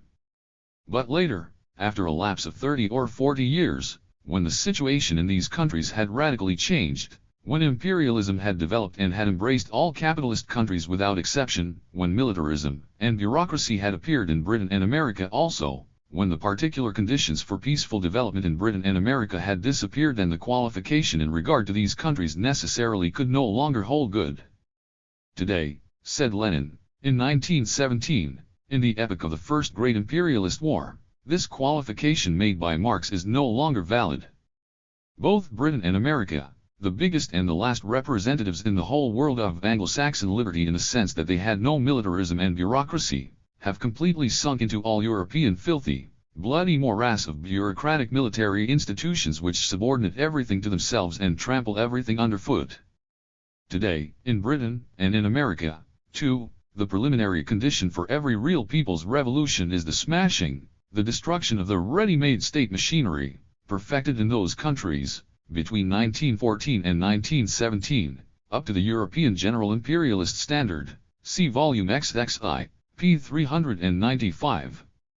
In other words, the law of violent proletarian revolution, the law of smashing of the bourgeois state machine as a preliminary condition for such a revolution, is an inevitable law of the revolutionary movement in the imperialist countries of the world. Of course, in the remote future, if the proletariat is victorious in the principal capitalist countries, and if the present capitalist encirclement is replaced by a socialist encirclement, a peaceful path of development is quite possible for certain capitalist countries, whose capitalists, in view of the unfavorable international situation, will consider it expedient voluntarily to make supposition concessions to the proletariat. But this supposition applies only to a remote and possible future. With regard to the immediate future, there is no ground whatsoever for this supposition. Therefore, Lenin is right in saying, the proletarian revolution is impossible without the forcible destruction of the bourgeois state machine and the substitution for it of a new one. See Volume XXIII, p. 342. Soviet power as the state form of the dictatorship of the proletariat. The victory of the dictatorship of the proletariat signifies the suppression of the bourgeoisie, the smashing of the bourgeois state machine and the substitution of proletarian democracy for bourgeois democracy. That is clear. But by means of what organization can this colossal work be carried out? The old forms of organization of the proletariat, which grew up on the basis of bourgeois parliamentarism, are inadequate for this work of that there can hardly be any doubt. What, then, are the new forms of organization of the proletariat that are capable of serving as the gravediggers of the bourgeois state machine, that are capable not only of smashing this machine, not only of substituting proletarian democracy for bourgeois democracy, but also of becoming the foundation of the proletarian state power? This new form of organization of the proletariat is the Soviets. Wherein lies the strength of the Soviets as compared with the old forms of organization? In that the Soviets are the most all-embracing mass organizations of the proletariat, for they and they alone embrace all workers without exception. In that the Soviets are the only mass organizations which unite all the oppressed and exploited, workers and peasants, soldiers and sailors, and in which the vanguard of the masses, the proletariat, can, for this reason, most easily and most completely exercise its political leadership of the mass struggle. In that the Soviets are the most powerful organs of the revolutionary struggle of the masses, of the political actions of the masses, of the uprising of the masses, organs capable of breaking the omnipotence of finance capital and its political appendages. In that the Soviets are the immediate organizations of the masses themselves, i.e., they are the most democratic and therefore the most authoritative organizations of the masses, which facilitate to the utmost their participation in the work of building up the new state and in its administration, and which bring into full play the revolutionary energy, initiative, and creative abilities of the masses in the struggle for the destruction of the old order, in the struggle for the new, proletarian order. Soviet power is the union and constitution of the local Soviets into one common state organization, into the state organization of the proletariat as the vanguard of the oppressed and exploited masses and as the ruling class, their union in the Republic of the Soviets. The essence of Soviet power consists in the fact that these most all-embracing and most revolutionary mass organizations of precisely those classes that were oppressed by the capitalist and landlords are now the permanent and sole basis of the whole power of the state, of the whole state apparatus, that precisely those masses which even in the most democratic bourgeois republics, while being equal in law, have in fact been prevented by thousands of tricks and devices from taking part in political life and from enjoying democratic rights and liberties, are now drawn unfailingly into constant and, moreover, decisive participation in the democratic administration of the state. 20. See Lenin, Volume XXIV, p. 13. That is why Soviet power is a new form of state organization, different in principle from the old bourgeois democratic and parliamentary form, a new type of state, adapted not to the task of exploiting and oppressing the laboring masses, but to the task of completely emancipating them from all oppression and exploitation, to the tasks facing the dictatorship of the proletariat. Lenin is right in saying that with the appearance of Soviet power the era of bourgeois democratic parliamentarism has drawn to a close and a new chapter in world history, the era of proletarian dictatorship, has been opened. Wherein lies the characteristic features of Soviet power?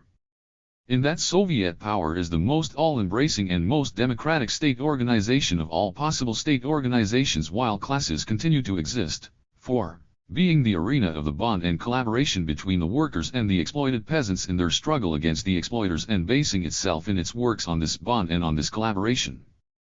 Soviet power is thus the power of the majority of the population over the minority, it is the state of the majority, the expression of its dictatorship. In that Soviet power is the most internationalist of all state organizations in class society, for, by destroying every kind of national oppression and resting on the collaboration of the laboring masses of the various nationalities, it facilitates the uniting of these masses into a single state union. In that Soviet power, by its very structure, facilitates the task of leading the oppressed and exploited masses by the vanguard of these masses by the proletariat, as the most united and most politically conscious core of the Soviets. The experience of all revolutions and of all movements of the oppressed classes, the experience of the world socialist movement teaches us, says Lenin, that the proletariat alone is able to unite and lead the scattered and backward strata of the toiling and exploited population. See Volume XXIV, p. 14. The point is that the structure of Soviet power facilitates the practical application of the lessons drawn from this experience. In that Soviet power, by combining legislative and executive power in a single state organization and replacing territorial electoral constituencies by industrial units, factories, and mills, thereby directly links the workers and the laboring masses in general with the apparatus of state administration, teaches them how to govern the country. In that Soviet power alone is capable of releasing the army from its subordination to bourgeois command and of converting it from the instrument of oppression of the people which it is under the bourgeois order into an instrument for the liberation of the people from the yoke of the bourgeoisie, both native and foreign. In that the Soviet organization of the state alone is capable of immediately and effectively smashing and finally destroying the old, i.e., the bourgeois, bureaucratic and judicial apparatus, IBID. In that the Soviet form of state alone, by drawing the mass organizations of the toilers and exploited into constant and unrestricted participation in state administration, is capable of preparing the ground for the withering away of the state, which is one of the basic elements of the future stateless communist society. The Republic of Soviets is thus the political form, so long sought and finally discovered, within the framework of which the economic emancipation of the proletariat, the complete victory of socialism, must be accomplished. The Paris Commune was the embryo of this form, Soviet power is its development and culmination. That is why Lenin says, The Republic of Soviets of Workers, Soldiers, and Peasants Deputies is not only the form of a higher type of democratic institution, but is the ONLY21 form capable of ensuring the most painless transition to socialism. See Volume XXII, p. 131. The Peasant Question. From this theme I take 4 questions. A. The presentation of the question. B. The peasantry during the bourgeois democratic revolution. C. The peasantry during the proletarian revolution. D. The peasantry after the consolidation of Soviet power. The presentation of the question. Some think that the fundamental thing in Leninism is the peasant question, that the point of departure of Leninism is the question of the peasantry, of its role, its relative importance. This is absolutely wrong. The fundamental question of Leninism, its point of departure, is not the peasant question, but the question of the dictatorship of the proletariat, of the conditions under which it can be achieved, of the conditions under which it can be consolidated. The peasant question, as the question of the ally of the proletariat in its struggle for power, is a derivative question. This circumstance, however, does not in the least deprive the peasant question of the serious and vital importance it unquestionably has for the proletarian revolution. It is known that the serious study of the peasant question in the ranks of Russian Marxists began precisely on the eve of the First Revolution, 1905, when the question of overthrowing Tsarism and of realizing the hegemony of the proletariat confronted the party in all its magnitude, and when the question of the ally of the proletariat in the impending bourgeois revolution became of vital importance. It is also known that the peasant question in Russia assumed a still more urgent character during the proletarian revolution, when the question of the dictatorship of the proletariat, of achieving and maintaining it, led to the question of allies for the proletariat in the impending proletarian revolution. And this was natural. Those who are marching towards and preparing to assume power cannot but be interested in the question of who their real allies are. In this sense the peasant question is part of the general question of the dictatorship of the proletariat, and as such it is one of the most vital problems of Leninism. The attitude of indifference and sometimes even of outright aversion displayed by the parties of the Second International towards the peasant question is to be explained not only by the specific conditions of development in the West. It is to be explained primarily by the fact that these parties do not believe in the proletarian dictatorship, that they fear revolution and have no intention of leading the proletariat to power. And those who are afraid of revolution, who do not intend to lead the proletarians to power, cannot be interested in the question of allies for the proletariat in the revolution. To them the question of allies is one of indifference, of no immediate significance. The ironical attitude of the heroes of the Second International towards the peasant question is regarded by them as a sign of good breeding, a sign of true Marxism.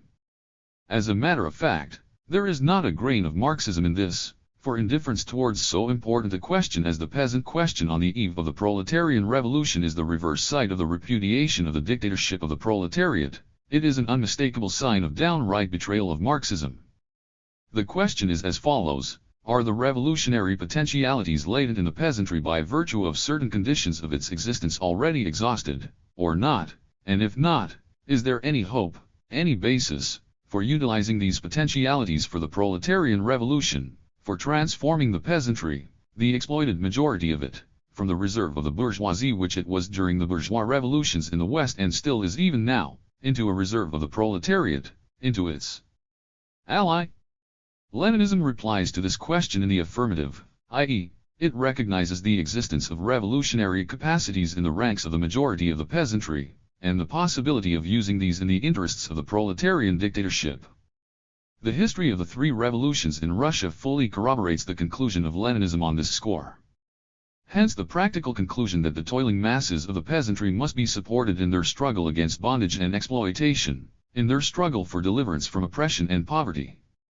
This does not mean, of course, that the proletariat must support every peasant movement.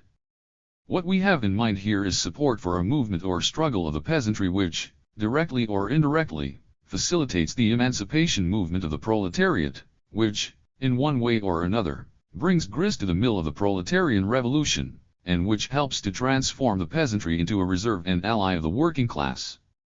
The peasantry during the bourgeois democratic revolution. This period extends from the First Russian Revolution, 1905, to the Second Revolution, February 1917, inclusive. The characteristic feature of this period is the emancipation of the peasantry from the influence of the liberal bourgeoisie, the peasantry's desertion of the cadets, its turn towards the proletariat, towards the Bolshevik party. The history of this period is the history of the struggle between the cadets, the liberal bourgeoisie, and the Bolsheviks, the proletariat, for the peasantry. The outcome of this struggle was decided by the Duma period, for the period of the four Dumas served as an object lesson to the peasantry, and this lesson brought home to the peasantry the fact that they would receive neither land nor liberty at the hands of the cadets, that the Tsar was wholly in favor of the landlords, and that the cadets were supporting the Tsar, that the only force they could rely on for assistance was the urban workers, the proletariat. The imperialist war merely confirmed the lessons of the Duma period and consummated the peasantry's desertion of the bourgeoisie, consummated the isolation of the liberal bourgeoisie, for the years of the war revealed the utter futility, the utter deceptiveness of all hopes of obtaining peace from the Tsar and his bourgeois allies. Without the object lessons of the Duma period, the hegemony of the proletariat would have been impossible. That is how the alliance between the workers and the peasants in the bourgeois democratic revolution took shape. That is how the hegemony, leadership, of the proletariat in the common struggle for the overthrow of Tsarism took shape, the hegemony which led to the February Revolution of 1917. The bourgeois revolutions in the West, Britain, France, Germany, Austria, took, as is well known, a different road. Their hegemony in the revolution belonged not to the proletariat, which by reason of its weakness did not and could not represent an independent political force, but to the liberal bourgeoisie. There the peasantry obtained its emancipation from feudal regimes, not at the hands of the proletariat, which was numerically weak and unorganized, but at the hands of the bourgeoisie. There the peasantry marched against the old order side by side with the liberal bourgeoisie. There the peasantry acted as the reserve of the bourgeoisie. There the revolution, in consequences of this, led to an enormous increase in the political weight of the bourgeoisie. In Russia, on the contrary, the bourgeois revolution produced quite opposite results. The revolution in Russia led not to the strengthening, but to the weakening of the bourgeoisie as a political force, not to an increase in its political reserve, but to the loss of its main reserve, to the loss of the peasantry. The bourgeois revolution in Russia brought to the forefront not the liberal bourgeoisie but the revolutionary proletariat, rallying around the latter the millions of the peasantry. Incidentally, this explains why the bourgeois revolution in Russia passed into a proletarian revolution in a comparatively short space-time. The hegemony of the proletariat was the embryo of, and the transitional stage to, the dictatorship of the proletariat. How is this peculiar phenomenon of the Russian Revolution, which has no precedent in the history of the bourgeois revolutions of the West, to be explained? Whence this peculiarity? It is to be explained by the fact that the bourgeois revolution unfolded in Russia under more advanced conditions of class struggle than in the West, that the Russian proletariat had at that time already become an independent political force, whereas the liberal bourgeoisie, frightened by the revolutionary spirit of the proletariat, lost all semblance of revolutionary spirit, especially after the lessons of 1905, and turned towards an alliance with the Tsar and the landlords against the revolution, against the workers and peasants. We should bear in mind the following circumstances, which determine the peculiar character of the Russian bourgeois revolution. A. The unprecedented concentrations of Russian industry on the eve of the revolution.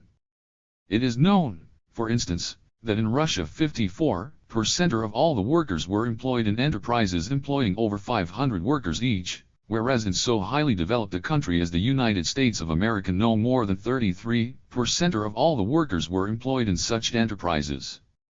It scarcely needs proof that this circumstances alone, in view of the existence of a revolutionary party like the party of the Bolsheviks, transformed the working class of Russia into an immense force in the political life of the country.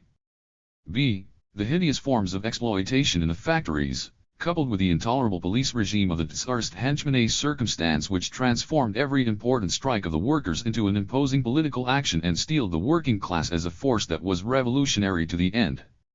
C. The political flabbiness of the Russian bourgeoisie, which after the revolution of 1905 turned into servility to Tsarism and downright counter-revolution, a fact to be explained not only by the revolutionary spirit of the Russian proletariat, which flung the Russian bourgeoisie into the embrace of Tsarism, but also by the direct dependence of this bourgeoisie upon government contracts. D. The existence in the countryside of the most hideous and most intolerable survivals of serfdom, coupled with the unlimited power of the landlord, a circumstance which threw the peasantry into the embrace of the revolution. Tsarism, which stifled everything that was alive, and whose tyranny aggravated the oppression of the capitalist and the landlord, a circumstance which united the struggle of the workers and peasants into a single torrent of revolution. The imperialist war, which fused all these contradictions in the political life of Russia into a profound revolutionary crisis, and which lent the revolution tremendous striking force. To whom could the peasantry turn under these circumstances? From whom could it seek support against the unlimited power of the landlords, against the tyranny of the Tsar, against the devastating war which was ruining it? From the liberal bourgeoisie? But it was an enemy, as the long years of experience of all four Dumas had proved. From the socialist revolutionaries? The socialist revolutionaries were better than the cadets, of course, and their program was suitable, almost a peasant program, but what could the socialist revolutionaries offer, considering that they thought of relying only on the peasants and were weak in the towns, from which the enemy primarily drew its forces? Where was the new force which would stop at nothing either in town or country, which would boldly march in the front ranks to fight the Tsar and the landlords, which would help the peasantry to extricate itself from bondage, from land hunger, from oppression, from war? Was there such a force in Russia at all? Yes, there was. It was the Russian proletariat, which had shown its strength, its ability to fight to the end, its boldness and revolutionary spirit, as far back as 1905. At any rate, there was no other such force, nor could any other be found anywhere. That is why the peasantry, when it turned its back on the cadets and attached itself to the socialist revolutionaries, at the same time came to realize the necessity of submitting to the leadership of such a courageous leader of the revolution as the Russian proletariat. Such were the circumstances which determined the peculiar character of the Russian bourgeois revolution. The peasantry during the proletarian revolution. This period extends from the February Revolution of 1917 to the October Revolution of 1917. This period is comparatively short, 8 months in all, but from the point of view of the political enlightenment and revolutionary training of the masses, these 8 months can safely be put on a par with whole decades of ordinary constitutional development, for they were 8 months of revolution. This characteristic feature of this period was the further revolutionization of the peasantry, its disillusionment with the socialist revolutionaries, the peasantry's desertion of the socialist revolutionaries, its new turn toward a direct rally around the proletariat as the only consistently revolutionary force capable of leading the country to peace. The history of this period is the history of the struggle between the socialist revolutionaries, petty bourgeois democracy, and the Bolsheviks, proletarian democracy, for the peasantry, to win over the majority of the peasantry. The outcome of this struggle was decided by the coalition period, the Kerensky period, the refusal of the socialist revolutionaries and the Mensheviks to confiscate the landlord's land, the fight of the socialist revolutionaries and Mensheviks to continue the war, the June offensive at the front, the introduction of capital punishment for soldiers, the Kornilov revolt. Whereas before, in the preceding period, the basic question had been the overthrow of the Tsar and of the power of the landlords, now, in the period following the February Revolution, when there was no longer any Tsar, and when the interminable war had exhausted the economy of the country and utterly ruined the peasantry, the question of liquidating the war became the main problem of the revolution. The center of gravity had manifestly shifted from purely internal questions to the main question, the war. And the war? Let's get out of the war, such was the general outcry of the war-weary nation and primarily of the peasantry. But in order to get out of the war it was necessary to overthrow the provisional government. It was necessary to overthrow the power of the bourgeoisie, it was necessary to overthrow the power of the socialist revolutionaries and Mensheviks, for they, and they alone, were dragging out the war to a victorious finish. Practically, there was no way of getting out of the war except by overthrowing the bourgeoisie. There was a new revolution, a proletarian revolution, for it ousted from power the last group of the imperialist bourgeoisie, its extreme left wing, the Socialist Revolutionary Party and the Mensheviks, in order to set up a new, proletarian power, the power of the Soviets, in order to put in power the party of the revolutionary proletariat, the Bolshevik Party, the party of the revolutionary struggle against the imperialist war and for a democratic peace. The majority of the peasantry supported the struggle of the workers for peace, for the power of the Soviets. There was no other way out for the peasantry. Nor could there be any other way out. Thus, the Kerensky period was a great object lesson for the toiling masses of the peasantry, for it showed clearly that with the socialist revolutionaries and Mensheviks in power the country could not extricate itself from the war, and the peasants would never get either land or liberty, that the Mensheviks and socialist revolutionaries differed from the cadets only in their honeyed phrases and false premises, while they actually pursued the same imperialist, cadet policy, that the only power that could lead the country onto the proper road was the power of the Soviets. The further prolongation of the war merely confirmed the truth of this lesson, spurred on the revolution, and drove millions of peasants and soldiers to rally directly around the proletarian revolution. The isolation of the socialist revolutionaries and Mensheviks became an incontrovertible fact. Without the object lessons of the coalition period, the dictatorship of the proletariat would have been impossible. Such were the circumstances which facilitated the process of the bourgeois revolution passing into the proletarian revolution. That is how the dictatorship of the proletariat took shape in Russia. The peasantry after the consolidation of Soviet power. Whereas before, in the first period of the revolution, the main objective was the overthrow of Tsarism, and later, after the February Revolution, the primary objective was to get out of the imperialist war by overthrowing the bourgeoisie. Now, after the liquidation of the Civil War and the consolidation of Soviet power, questions of economic construction came to the forefront. Strengthen and develop the nationalist industry. For this purpose link up industry with peasant economy through state-regulated trade. Replace the surplus appropriation system by the tax in kind so as, later on, by gradually lowering the tax in kind, to reduce matters to the exchange of products of industry for the products of peasant farming. Revive trade and develop the cooperatives, drawing into them the vast masses of the peasantry. This is how Lenin outlined the immediate tasks of economic construction on the way to building the foundations of socialist economy.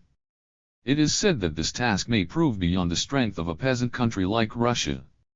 Some skeptics even say that it is simply utopian, impossible, for the peasantry is a peasantry. It consists of small producers, and therefore cannot be of use in organizing the foundations of socialist production.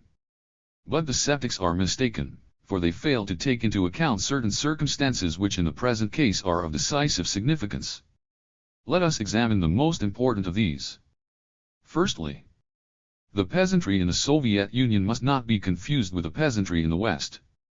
A peasantry that has been schooled in 3 revolutions, that fought against the Tsar and the power of the bourgeoisie side by side with the proletariat and under the leadership of the proletariat, a peasantry that has received land and peace at the hands of the proletarian revolution and by reason of this has become the reserve of the proletariat. Such a peasantry cannot but be different from a peasantry which during the bourgeois revolution fought under the leadership of the liberal bourgeoisie, which received land at the hands of that bourgeoisie, and in view of this became the reserve of the bourgeoisie. It scarcely needs proof that the Soviet peasantry, which has learned to appreciate its political friendship and political collaboration with the proletariat and which owes its freedom to this friendship and collaboration, cannot but represent exceptionally favorable material for economic collaboration with the proletariat.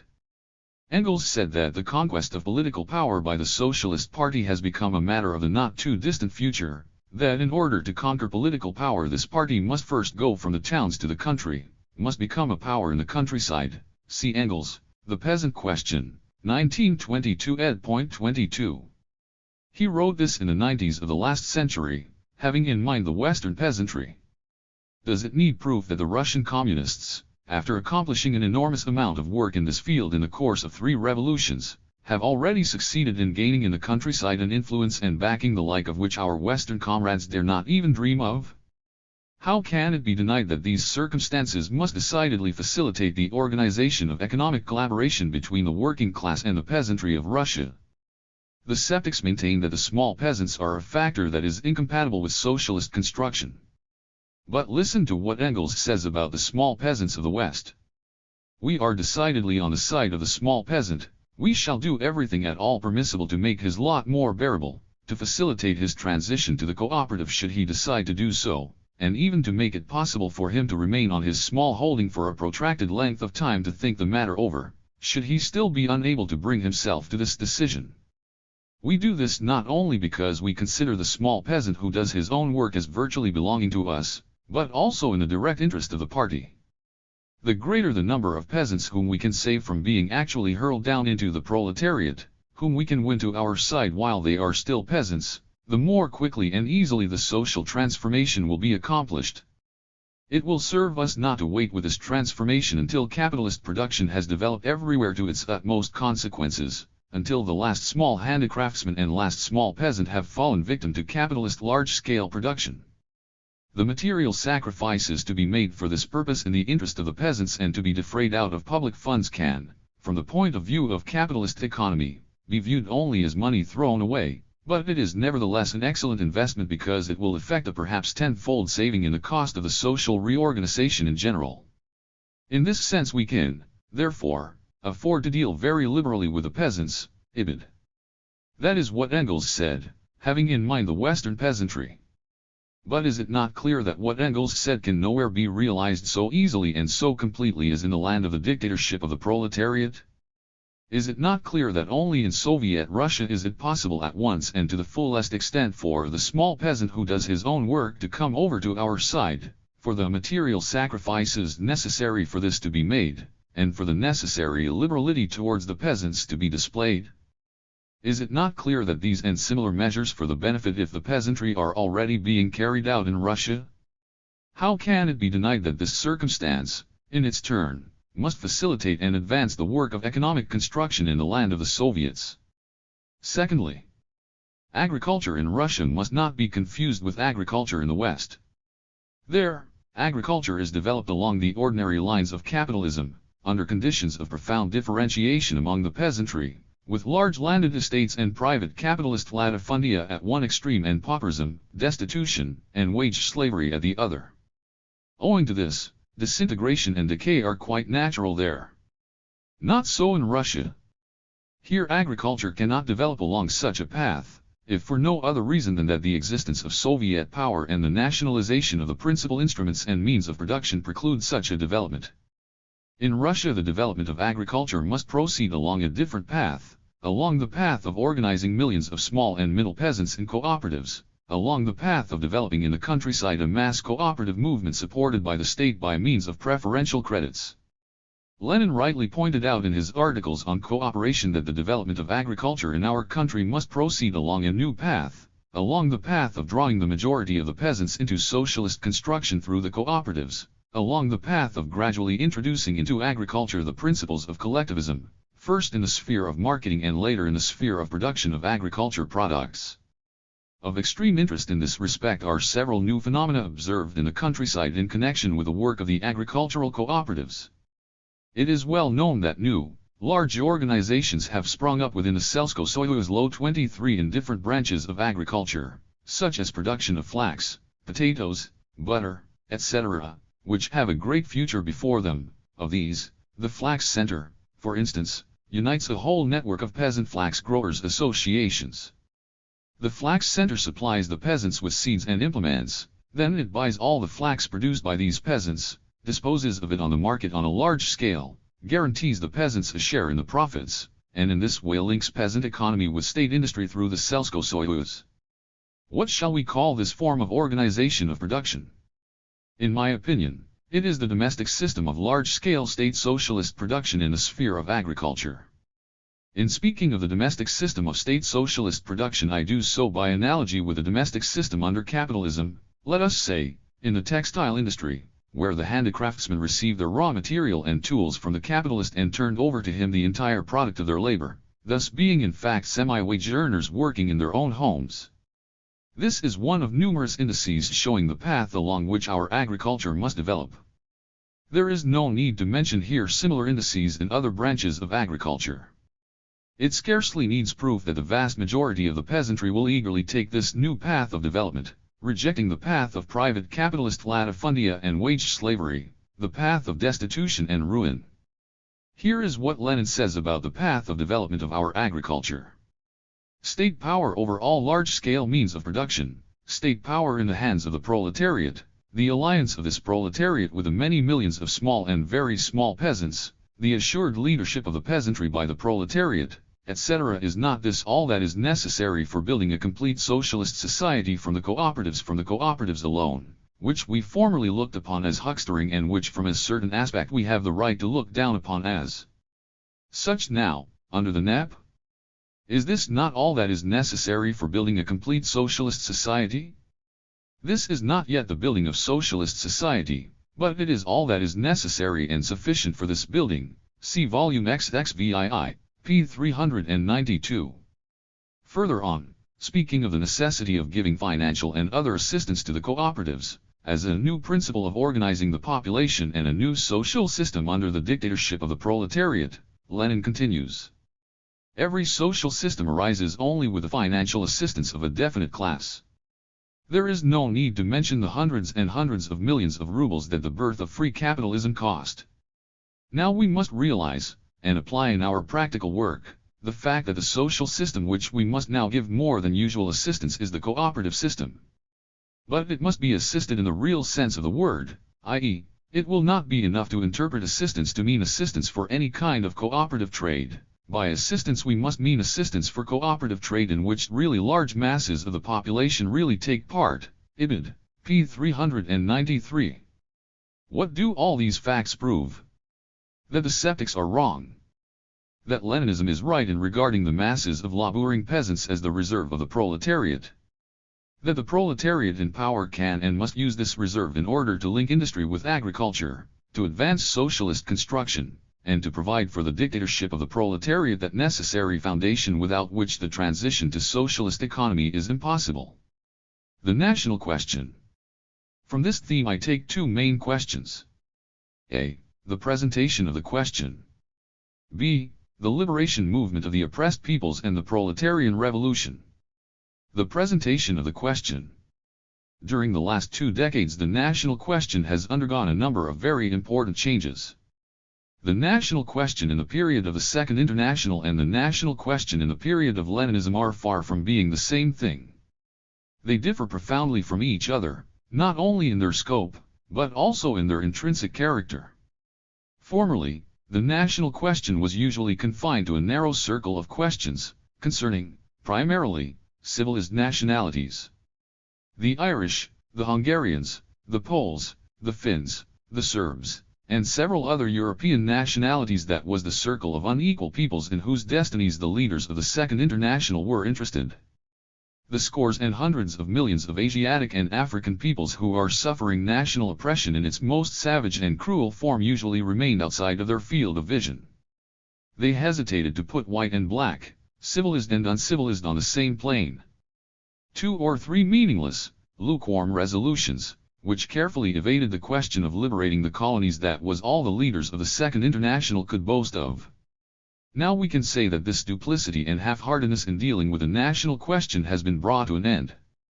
Leninism laid bare this crying incongruity, broke down the wall between whites and blacks, between Europeans and Asiatics, between the civilized and uncivilized slaves of imperialism, and thus linked the national question with the question of the colonies. The national question was thereby transformed from a particular and internal state problem into a general and international problem, into a world problem of emancipating the oppressed peoples in the dependent countries and colonies from the yoke of imperialism. Formerly, the principle of self-determination of nations was usually misinterpreted, and not infrequently it was narrowed down to the idea of the right of nations to autonomy. Certain leaders of the Second International even went so far as to turn the right to self-determination into the right to cultural autonomy, i.e., the right of oppressed nations to have their own cultural institutions, leaving all political power in the hands of the ruling nation. As a consequence, the idea of self-determination stood in danger of being transformed from an instrument for combating annexations into an instrument for justifying them. Now we can say that this confusion has been cleared up. Leninism broadened the conception of self-determinism, interpreting it as the right of the oppressed peoples of the dependent countries and colonies to complete secession, as the right of nations to independent existence as states. This precluded the possibility of justifying annexations by interpreting the right to self-determinism as the right to autonomy. Thus, the principle of self-determinism itself was transformed from an instrument for deceiving the masses, which it undoubtedly was in the hands of the social chauvinists during the imperialist war, into an instrument for exposing all imperialist aspirations and chauvinist machinations, into an instrument for the political education of the masses in the spirit of internationalism. Formerly, the question of the oppressed nations was usually regarded as purely a juridical question. Solemn proclamations about national equality of rights, innumerable declarations about the equality of nations, that was the stock in trade of the parties of the Second International, which glossed over the fact that equality of nations under imperialism, where one group of nations, a minority, lives by exploiting another group of nations, is sheer mockery of the oppressed nations. Now we can say that this bourgeois juridical point of view on the national question has been exposed. Leninism brought the national question down from the lofty heights of high-sounding declarations to solid ground and declared that pronouncements about the equality of nations not backed by the direct support of the proletarian parties for the liberation struggle of the oppressed nations are meaningless and false. In this way the question of the oppressed nations become one of supporting the oppressed nations, of rendering real and continuous assistance to them in their struggle against imperialism for real equality of nations, for their independent existence as states. Formerly, the national question was regarded from a reformist point of view, as an independent question having no connection with the general question of the power of capital, of the overthrow of imperialism, of the proletarian revolution. It was tacitly assumed that the victory of the proletariat in Europe was possible without a direct alliance with the liberation movement in the colonies, that the national colonial question could be solved on the quiet, of its own accord, off the highway of the proletarian revolution, without a revolutionary struggle against imperialism. Now we can say that anti-revolutionary point of view has been exposed.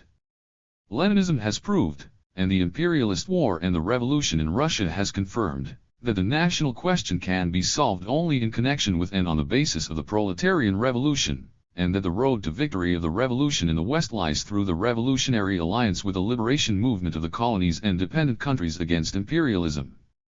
The national question is a part of the general question of the proletarian revolution, a part of the question of the dictator of the proletariat.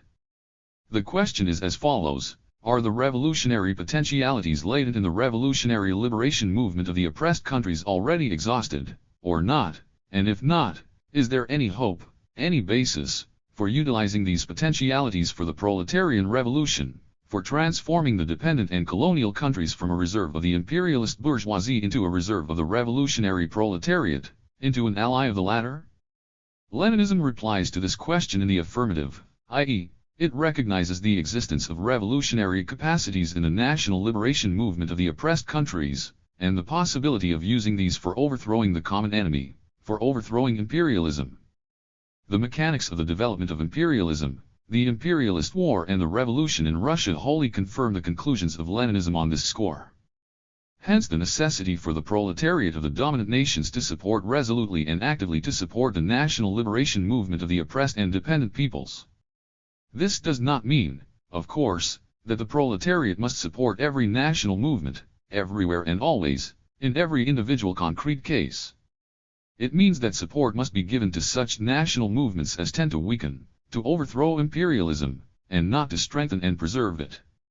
Cases occur when the national movements in certain oppressed countries came into conflict with the interests of the development of the proletarian movement. In such cases support is, of course, entirely out of the question.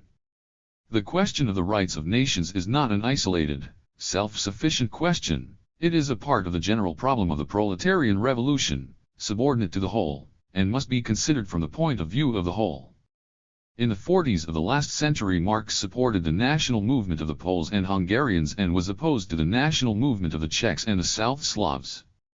Why? Because the Czechs and the South Slavs were then reactionary peoples, Russian outposts in Europe, outposts of absolutism, whereas the Poles and the Hungarians were revolutionary peoples, fighting against absolutism. Because support of the national movement of the Czechs and the South Slavs was at that time equivalent to indirect support for Tsarism, the most dangerous enemy of the revolutionary movement in Europe. The various demands of democracy, writes Lenin, including self-determination, are not an absolute, but a small part of the general democratic, now, general socialist, world movement. In individual concrete cases, the part may contradict the whole, if so, it must be rejected. See Volume 19, pages 257-58. This is the position in regard to the question of particular national movements, of the possible reactionary character of these movements if, of course, they are appraised not from the formal point of view, not from the point of view of abstract rights, but concretely, from the point of view of the interests of the revolutionary movement. The same must be said of the revolutionary character of national movements in general. The unquestionably revolutionary character of the vast majority of national movements is as relative and peculiar as is the possible revolutionary character of certain particular national movements. The revolutionary character of a national movement under the conditions of imperialist oppression does not necessarily presuppose the existence of proletarian elements in the movement, the existence of a revolutionary or a republican program of the movement, the existence of a democratic basis of the movement. The struggle that the Emir of Afghanistan is waging for the independence of Afghanistan is objectively a revolutionary struggle, despite the monarchist views of the Emir and his associates, for it weakens, disintegrates, and undermines imperialism, whereas the struggle waged by such desperate Democrats and Socialists, revolutionaries and Republicans as, for example, Kerensky and Tsereteli, Renadel and Shaideman, Chernov and Dan, Henderson and Kleins, during the imperialist war was a reactionary struggle, for its results was the embellishment, the strengthening, the victory, of imperialism. For the same reasons, the struggle that the Egyptians merchants and bourgeois intellectuals are waging for the independence of Egypt is objectively a revolutionary struggle, despite the bourgeois origin and bourgeois title of the leaders of Egyptian national movement, despite the fact that they are opposed to socialism, whereas the struggle that the British Labour government is waging to preserve Egypt's dependent position is for the same reason a reactionary struggle, despite the proletarian origin and the proletarian title of the members of the government, despite the fact that they are for socialism. There is no need to mention the national movement in other, larger, colonial, and dependent countries, such as India and China, every step of which along the road to liberation, even if it runs counter to the demands of formal democracy, is a steam hammer blow at imperialism, i.e., is undoubtedly a revolutionary step.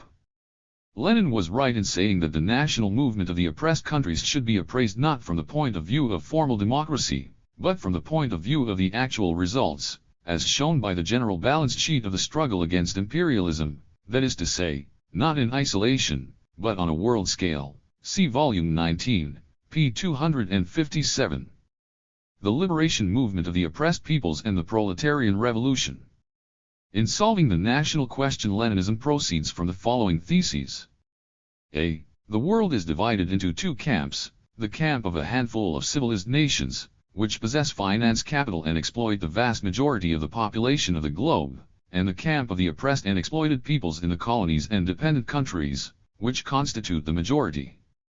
B. The colonies and the dependent countries, oppressed and exploited by finance capital, constitute a vast reserve and a very important source of strength for imperialism. C. The revolutionary struggle of the oppressed peoples in the dependent and colonial countries against imperialism is the only road that leads to their emancipation from oppression and exploitation. D. The most important colonial and dependent countries have already taken the path of the national liberation movement, which cannot but lead to the crisis of world capitalism. E. The interests of the proletarian movement in the developed countries and of the national liberation movement in the colonies call for the union of these two forms of the revolutionary movement into a common front against the common enemy, against imperialism. F. The victory of the working class in the developed countries and the liberation of the oppressed peoples from the yoke of imperialism are impossible without the formation and the consolidation of a common revolutionary front. G. The formation of a common revolutionary front is impossible unless the proletariat of the oppressor nations renders direct and determined support to the liberation movement of the oppressed peoples against the imperialism of its own country, for no nation can be free if it oppresses other nations. Engels. H. This support implies the upholding, defense and implementation of the slogan of the right of nations to secession, to independent existence as states. I. Unless this slogan is implemented, the union and collaboration of nations within a single world economic system, which is the material basis for the victory of world socialism, cannot be brought about. J. This union can only be voluntary, arising on the basis of mutual confidence and fraternal relations among peoples. Hence the two sides, the two tendencies in the national question, the tendency towards political emancipation from the shackles of imperialism and towards the formation of an independent national state, a tendency which arose as a consequence of imperialist oppression and colonial exploitation, and the tendency towards closer economic relations among nations, which arose as a result of the formation of the world market and a world economic system. Developing capitalism, says Lenin, knows two historical tendencies in the national question. First, the awakening of national life and national movements, struggle against all national oppression, creation of national states. Second, development and acceleration of all kinds of intercourse between nations, breakdown of national barriers, creation of the international unity of capital, of economic life in general, of politics, science, etc. Both tendencies are a worldwide law of capitalism. The first predominates at the beginning of its development. The second characterizes mature capitalism that is moving towards its transformation into socialist society. See Volume 17, pages 139-40. For imperialism, these two tendencies represent irreconcilable contradictions, because imperialism cannot exist without exploiting colonies and forcibly retaining them within the framework of the integral whole, because imperialism can bring nations together only by means of annexations and colonial conquest, without which imperialism is, generally speaking, inconceivable. For communism, on the contrary, these tendencies are but two sides of a single cause, the cause of the emancipation of the oppressed people from the yoke of imperialism, because communism knows that the union of peoples in a single world economic system is possible only in the basis of mutual confidence and voluntary agreement, and that road to the formation of a voluntary union of peoples lies through the separation of the colonies from the integral imperialist whole, through the transformation of the colonies into independent states. Hence the necessity for a stubborn, continuous, and determined struggle against the dominant nation chauvinism of the socialist of the ruling nations, Britain, France, America, Italy, Japan, etc., who do not want to fight their imperialist governments, who do not want to support the struggle of the oppressed peoples in their colonies for emancipation from oppression, for secession. Without such a struggle, the education of the working class of the ruling nations in the spirit of true internationalism, in the spirit of closer relations with the toiling masses of the dependent countries and colonies, in the spirit of real preparation for the proletarian revolution, is inconceivable. The revolution would not have been victorious in Russia, and Kolchak and Denikin would not have been crushed, had not the Russian proletariat enjoyed the sympathy and support of the oppressed peoples of the former Russian Empire. But to win the sympathy and support of these peoples, it had first of all to break the fetters of Russian imperialism and free these people from the yoke of national oppression. Without this, it would have been impossible to consolidate Soviet power, to implant real internationalism, and to create that remarkable organization for the collaboration of peoples which is called the Union of Soviet Socialist Republics, and which is the living prototype of the future union of peoples in a single world economic system. Hence the necessity of fighting against the national isolationism, narrowness, and aloofness of the socialists in the oppressed countries, who do not want to rise above their national parochialism and who do not understand the connection between the liberation movement in their own countries and the proletarian movement in the ruling countries. Without such a struggle, it is inconceivable that the proletariat of the oppressed nations can maintain an independent policy and its class solidarity with the proletariat of the ruling countries in the fight for the overthrow of the common enemy, in the fight for the overthrow of imperialism. Without such a struggle, internationalism would be impossible. Such is the way in which the toiling masses of the dominant and of the oppressed nations must be educated in the spirit of revolutionary internationalism. Here is what Lenin says about this twofold task of communism in educating the workers in the spirit of internationalism. Can such education be concretely identical in great, oppressing nations and in small, oppressed nations, in annexing nations and in annexed nations? Obviously not. The way to the one goal, to complete equality, to the closest relations and the subsequent amalgamation of all nations, obviously proceeds here by different routes in each concrete case, in the same way, let us say, as the route to a point in the middle of a given page lies towards the left from one edge and towards the right from the opposite edge. If a social democrat belonging to a great, oppressing, annexing nation, while advocating the amalgamation of nations in general, were to forget even for one moment that his Nicholas II, his Wilhelm, George, Poincare, etc., also stands for amalgamation with small nations, by means of annexations, Nicholas II being for amalgamation with Galicia, Wilhelm II for amalgamation with Belgium, etc. Such as social democrat would be a ridiculous doctrinaire in theory and an abettor of imperialism. In practice, the weight of emphasis in the internationalist education of the workers in the oppressing countries must necessarily consist in their advocating and upholding freedom of secession for oppressed countries. Without this there can be no internationalism.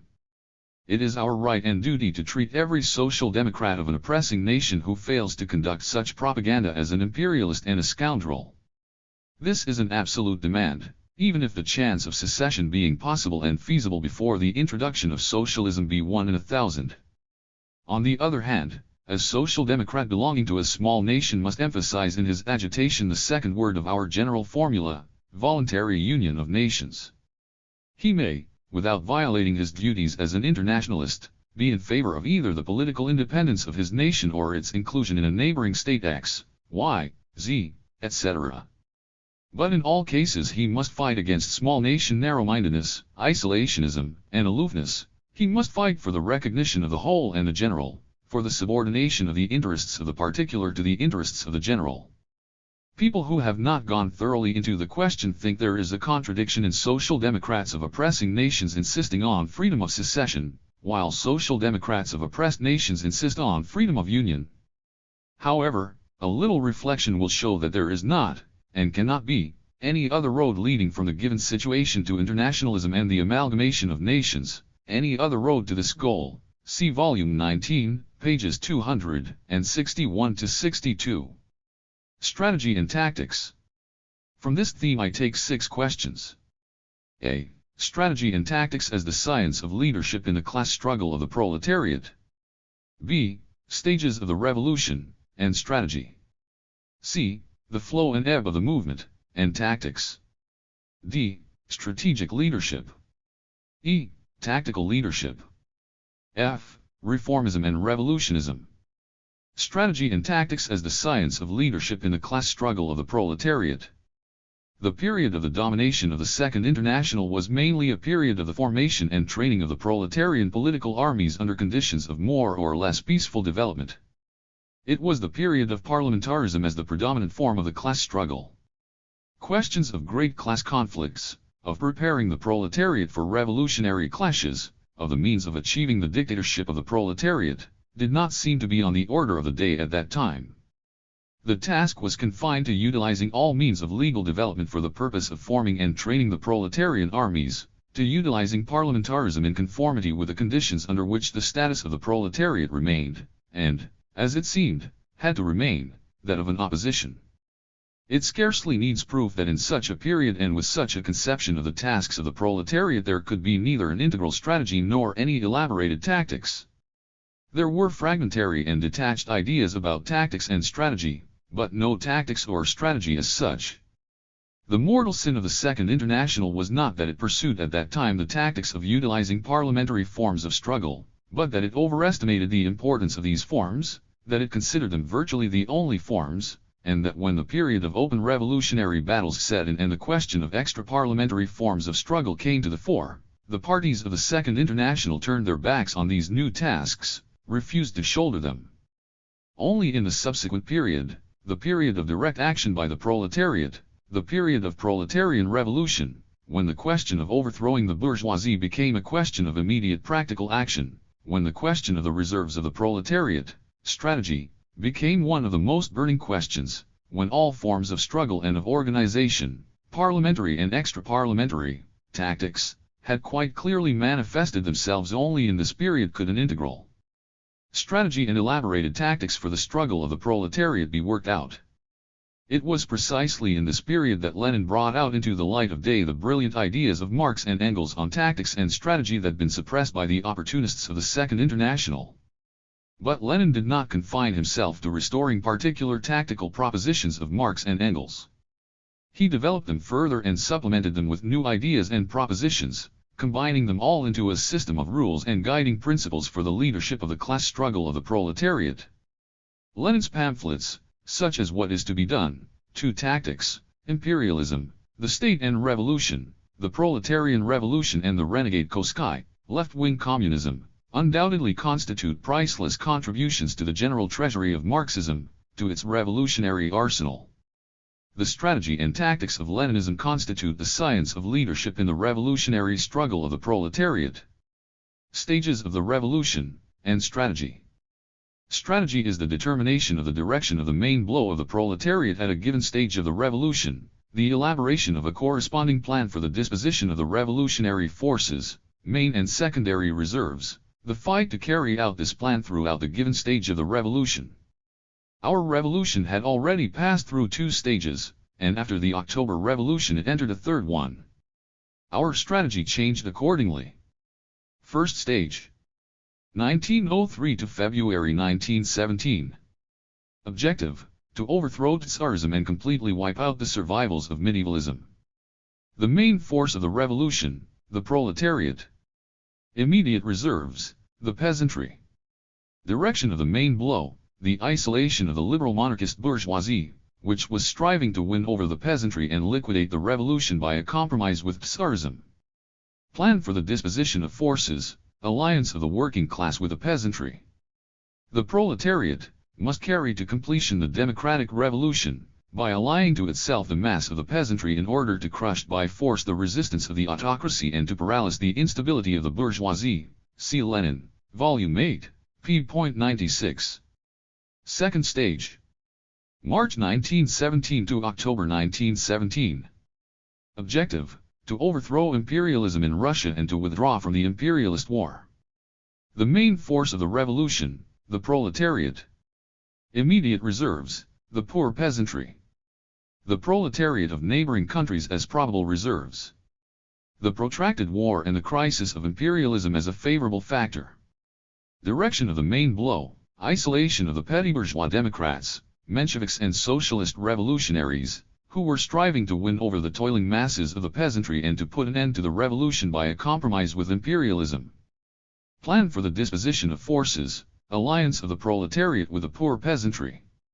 The proletariat must accomplish the socialist revolution, by allying to itself the mass of the semi-proletarian elements of the population in order to crush by force the resistance of the bourgeoisie and to paralyze the instability of the peasantry and the petty bourgeoisie. Ibid. Third stage. Began after the October Revolution. Objective: to consolidate the dictatorship of the proletariat in one country, using it as a base for the defeat of imperialism in all countries. The revolution spreads beyond the confines of one country. The epoch of world revolution has begun. The main force of the revolution, the dictatorship of the proletariat in one country, the revolutionary movement of the proletariat in all countries. Main reserves, the semi-proletarian and small peasant masses in the developed countries, the liberation movement of the colonies and dependent countries. Direction of the main blow, isolation of the petty bourgeois Democrats, isolation of the parties of the Second International, which constitute the main support of the policy of compromise with imperialism.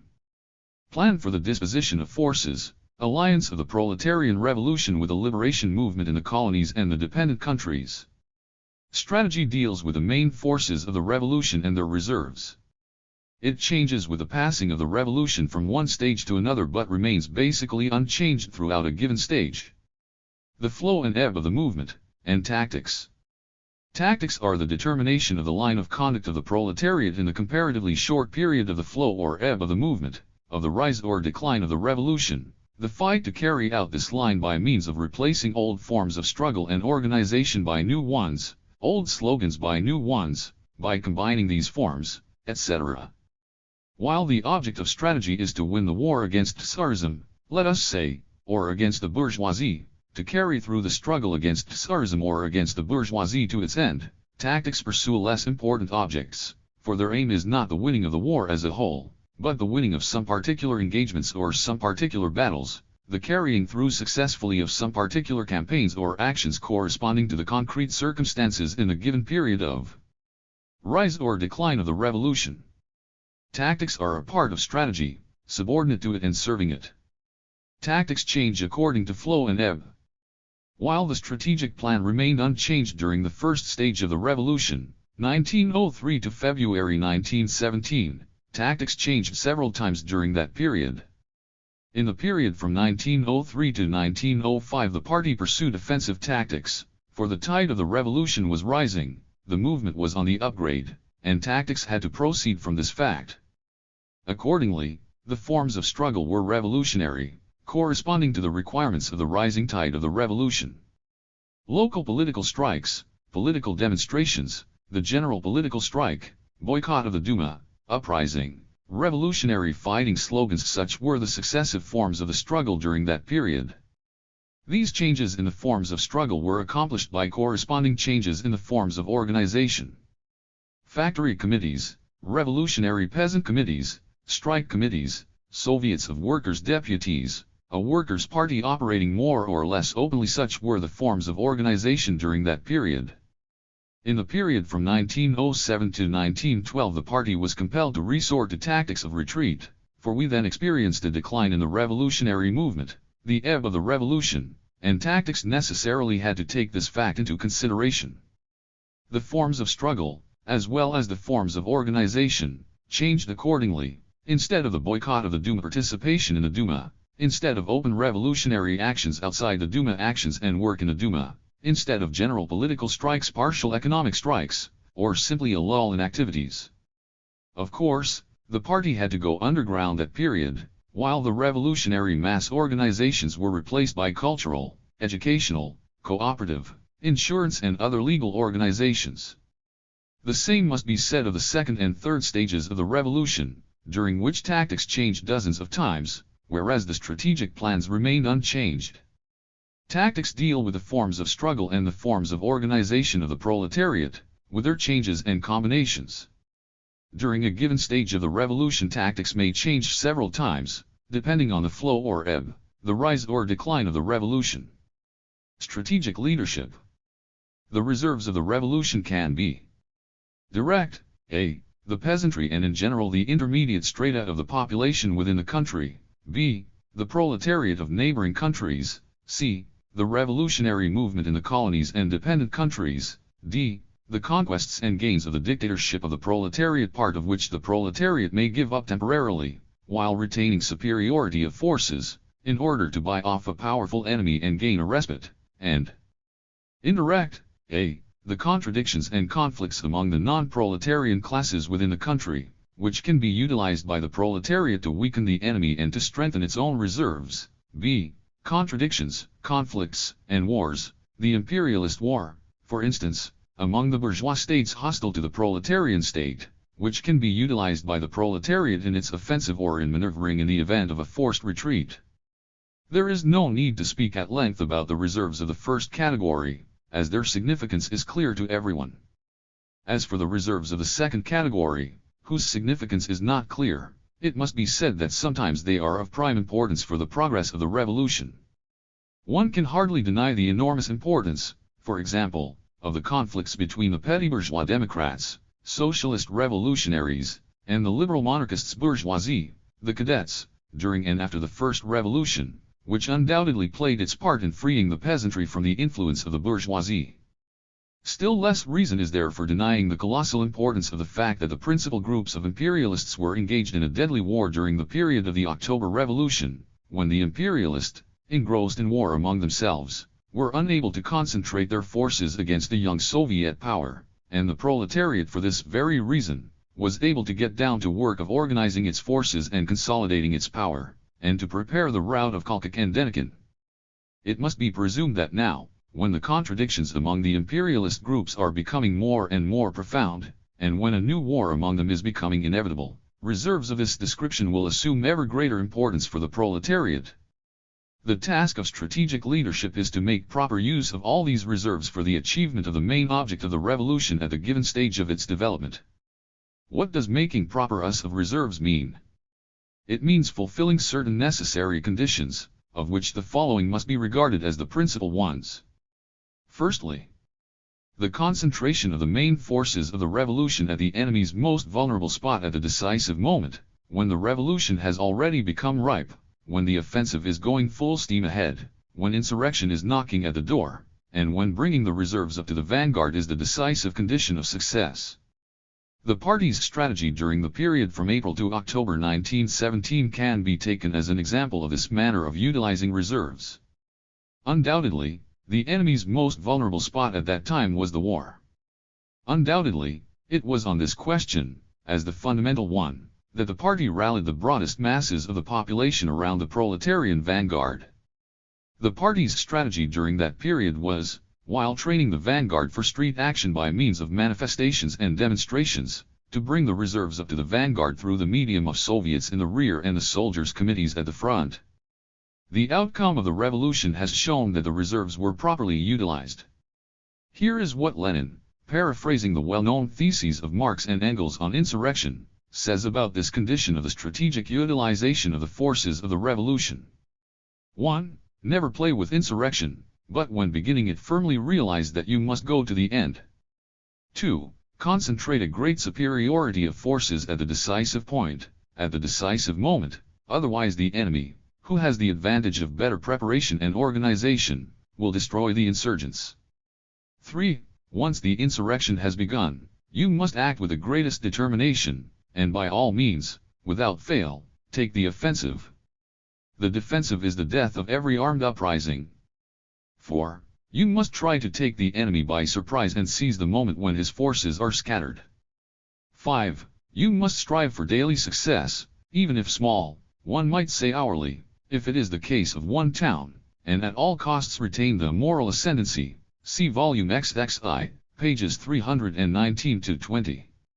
Secondly, the selection of the moment for the decisive blow, of the moment for starting the insurrection, so timed as to coincide with the moment when the crisis has reached its climax, when it is already the case that the vanguard is prepared to fight to the end, the reserves are prepared to support the vanguard, and maximum consternation reigns in the ranks of the enemy. The decisive battle, says Lenin, may be deemed to have fully matured if 1. All the class forces hostile to us have become sufficiently entangled, are sufficiently at loggerheads, have sufficiently weakened themselves in a struggle which is beyond their strength, if 2. All the vacillating, wavering, unstable, intermediate elements the petty bourgeois Democrats as distinct from the bourgeoisie have sufficiently exposed themselves in the eyes of the people, have sufficiently disgraced themselves through their practical bankruptcy, if 3. Among the proletariat a massed sentiment in favor of supporting the most determined, supremely bold, revolutionary action against the bourgeoisie has arisen and begun vigorously to grow. Then revolution is indeed ripe, then, indeed, if we have correctly gauged all the conditions indicated above, and if we have chosen the moment rightly, our victory is assured. See volume XXV, p.229. The manner in which the October uprising was carried out may be taken as a model of such strategy. Failure to observe this condition leads to a dangerous error called loss of tempo, when the party lags behind the movement or runs far ahead of it, courting the danger of failure. An example of such loss of tempo, of how the moment for an uprising should not be chosen, may be seen in the attempt made by a section of our comrades to begin the uprising by arresting the Democratic Conference in September 1917, when wavering was still apparent in the Soviets, when the armies at the front were still at the crossroads, when the reserves had not yet been brought up to the vanguard. Thirdly, undeviating pursuit of the course adopted, no matter what difficulties and complications are encountered on the road towards the goal. This is necessary in order that the vanguard may not lose sight of the main goal of the struggle and that the masses may not stray from the road while marching towards that goal and striving to rally around the vanguard. Failure to observe this condition leads to a grave error, well known to sailors as losing one's bearing. As an example of this losing one's bearings, we may take the erroneous conduct of our party when, immediately after the Democratic Conference, it adopted a resolution to participate in the pre-parliament. For the moment the party, as it were, forgot that the pre-parliament was an attempt of the bourgeoisie to switch the country from the path of the Soviets to the path of bourgeois parliamentarism, that the party's participation in such a body might result in mixing everything up and confusing the workers and peasants, who were waging a revolutionary struggle under the slogan, "All power to the Soviets." This mistake was rectified by the withdrawal of the Bolsheviks from the pre-parliament.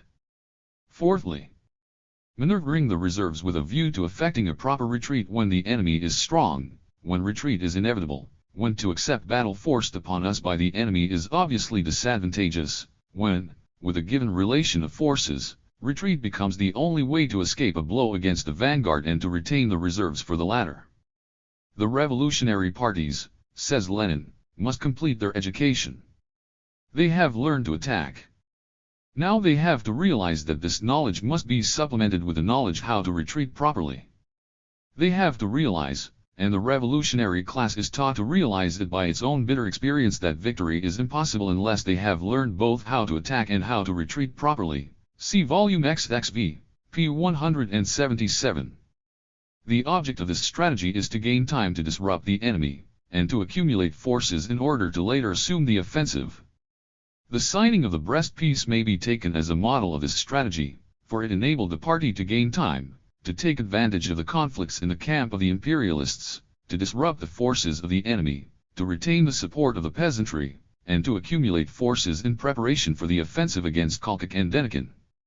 In concluding a separate peace, said Lenin at that time, we free ourselves as much as it is possible at the present moment from both warring imperialist groups. We take advantage of their mutual enmity and warfare, which hinder them from making a deal against us, and for a certain period have our hands free to advance and to consolidate the socialist revolution. See Volume XXII, p. 198. Now even the biggest fool, said Lenin 3 years after the Brest Peace, can see that the Brest Peace was a concession that strengthened us and broke up the forces of international imperialism. See Volume XXVII, p. 7. Such are the principal conditions which ensure correct strategic leadership. Tactical leadership. Tactical leadership is a part of strategic leadership, subordinated to the tasks and the requirements of the latter. The task of tactical leadership is to master all forms of struggle and organization of the proletariat and to ensure that they are used properly so as to achieve, with the given relations of forces, the maximum results necessary to prepare for strategic success. What is meant by making proper use of the forms of struggle and organization of the proletariat? It means fulfilling certain necessary conditions, of which the following must be regarded as the principal ones. Firstly, to put in the forefront precisely those forms of struggle and organization which are best suited to the conditions prevailing during the flow or ebb of the movement at a given moment, and which therefore can facilitate and ensure the bringing of the masses to the revolutionary positions, the bringing of the millions to the revolutionary front, and their disposition at the revolutionary front.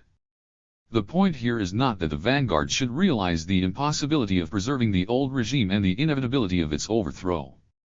The point is that the masses, the millions, should understand this inevitability and display their readiness to support the vanguard. But the masses can understand this only from their own experience. The task is to enable the vast masses to realize from their own experience the inevitability of the overthrow of the old regime, to promote such methods of struggle and forms of organizations as will make it easier for the masses to realize from experience the correctness of the revolutionary slogans. The vanguard would have become detached from the working class, and the working class would have lost contact with the masses, if the party had not decided as the time to participate in the Duma, if it had not decided to concentrate its forces on work in the Duma and to develop a struggle on the basis of this work, in order to make it easier for the masses to realize from their own experience the futility of the Duma, the falsity of the promises of the cadets, the impossibility of compromise with Tsarism, and the inevitability of an alliance between the peasantry and the working class.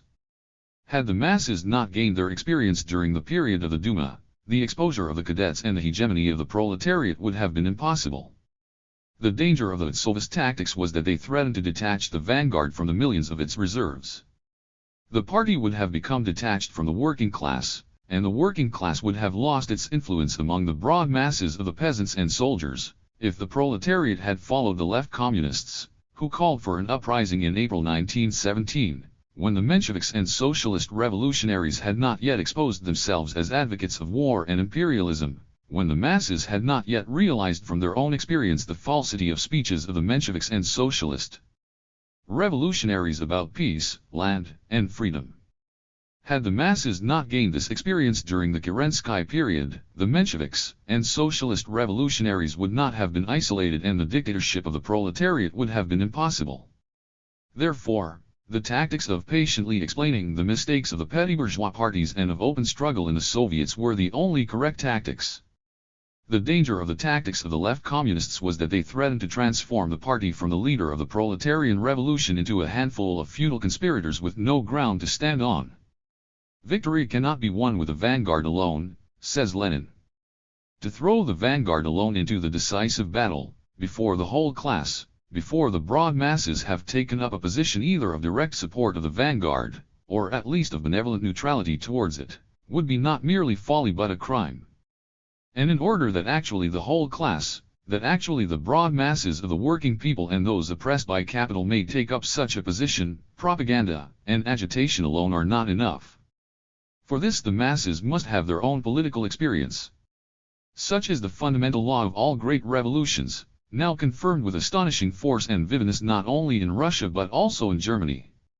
Not only the uncultured, often illiterate masses of Russia, but the highly cultured, entirely literate masses of Germany had to realize through their own painful experience the absolute impotence and spinelessness, the absolute helplessness and servility to the bourgeoisie, the utter vileness of the government of the Knights of the Second International, the absolute inevitability of a dictatorship of the extreme reactionaries, Kornilov in Russia, Kapp and Co in Germany, as the only alternatives to a dictatorship of the proletariat, in order to turn resolutely towards communism. See volume XXV, p. 228. Secondly, to locate at any given moment the particular link in the chain of processes which, if grasped, will enable us to keep hold of the whole chain and to prepare the conditions for achieving strategic success. The point here is to single out from all the tasks confronting the party the particular immediate task, the fulfillment of which constitutes the central point, and the accomplishment of which ensures the successful fulfillment of the other immediate tasks.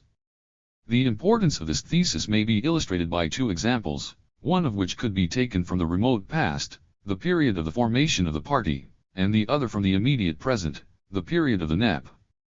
In the period of the formation of the party, when the innumerable circles and organizations had not yet been linked together, when amateurishness and the parochial outlook of the circles were corroding the party from top to bottom, when ideological confusion was the characteristic feature of the internal life of the party, the main link and the main task in a chain of links and in a chain of tasks then confronting the party proved to be the establishment of an all-Russian illegal newspaper. Iskra. Why? Because, under the conditions then prevailing, only by means of an all-Russian illegal newspaper was it possible to create a solid core of the party capable of uniting the innumerable circles and organizations into one whole, to prepare the conditions for ideological and tactical unity, and thus to build the foundations for the formation of a real party. During the period of transition from war to economic construction, when industry was vegetating in a grip of disruption and agriculture was suffering from a shortage of urban manufactured goods, when the establishment of a bond between state industry and peasant economy became the fundamental condition for successful socialist construction in that period, it turned out that the main link in a chain of processes, the main task among a number of tasks, was to develop trade. Why? Because under the conditions of the NEP the bond between industry and peasant economy cannot be established except through trade, because under the conditions of the NEP production without sale is fatal for industry, because industry can be expanded only by the expansion of sales as a result of developing trade, because only after we have consolidated our position in the sphere of trade, only after we have secured control of trade, only after we have secured this link can there be any hope of linking industry with the peasant market and successfully fulfilling the other immediate tasks in order to create the conditions for building the foundations of socialist economy. It is not enough to be a revolutionary and an adherent of socialism or a communist in general, says Lenin. One must be able at each particular moment to find the particular link in a chain which one must grasp with all one's might in order to keep hold of the whole chain and to prepare firmly for the transition to the next link. At the present time, this link is the revival of internal trade under proper state regulation, direction. Trade, that is the link in the historical chain of events, in the transitional forms of our socialist construction in 1921–22, which we must grasp with all our might, see volume XXVII, p. 82. Such are the principal conditions which ensure correct tactical leadership. Reformism and revolutionism. What is the difference between revolutionary tactics and reformist tactics? Some think that Leninism is opposed to reforms, opposed to compromises and to agreements in general. This is absolutely wrong. Bolsheviks know as well as anybody else that in a certain sense every little helps, that under certain conditions reforms in general, and compromises and agreements in particular, are necessary and useful. To carry on a war for the overthrow of the international bourgeoisie, says Lenin, a war which is 100 times more difficult, protracted, and complicated than the most stubborn of ordinary wars between states, and to refuse beforehand to maneuver, to utilize the conflict of interests, even though temporary, among one's enemies, to reject agreements and compromises with possible, even though temporary, unstable, vacillating and conditional, allies. Is not this ridiculous in the extreme? Is it not as though, when making a difficult ascent of an unexplored and hitherto inaccessible mountain, we were to refuse beforehand ever to move in zigzags, ever to retrace our steps, ever to abandon the course once selected and to try others? See Volume XXV, p. 210. Obviously, therefore, it is not a matter of reforms or of compromises and agreements, but of the use people make of reforms and agreements. To a reformist, reforms are everything, while revolutionary work is something incidental, something just to talk about, mere eyewash.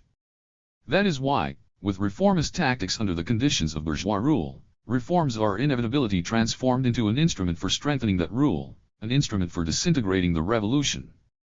To a revolutionary, on the contrary, the main thing is revolutionary work and not reforms. To him reforms are a byproduct of the revolution.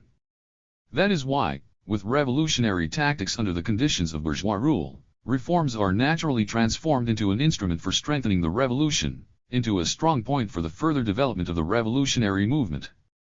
The revolutionary will accept a reform in order to use it as an aid in combining legal work with illegal work to intensify, under its cover, the illegal work for the revolutionary preparation of the masses for the overthrow of the bourgeoisie.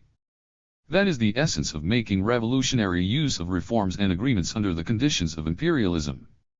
The reformist, on the contrary, will accept reforms in order to renounce all illegal work, to thwart the preparation of the masses for the revolution and to rest in the shade of bestowed reforms. That is the essence of reformist tactics. Such is the position in regard to reforms and agreements under the conditions of imperialism.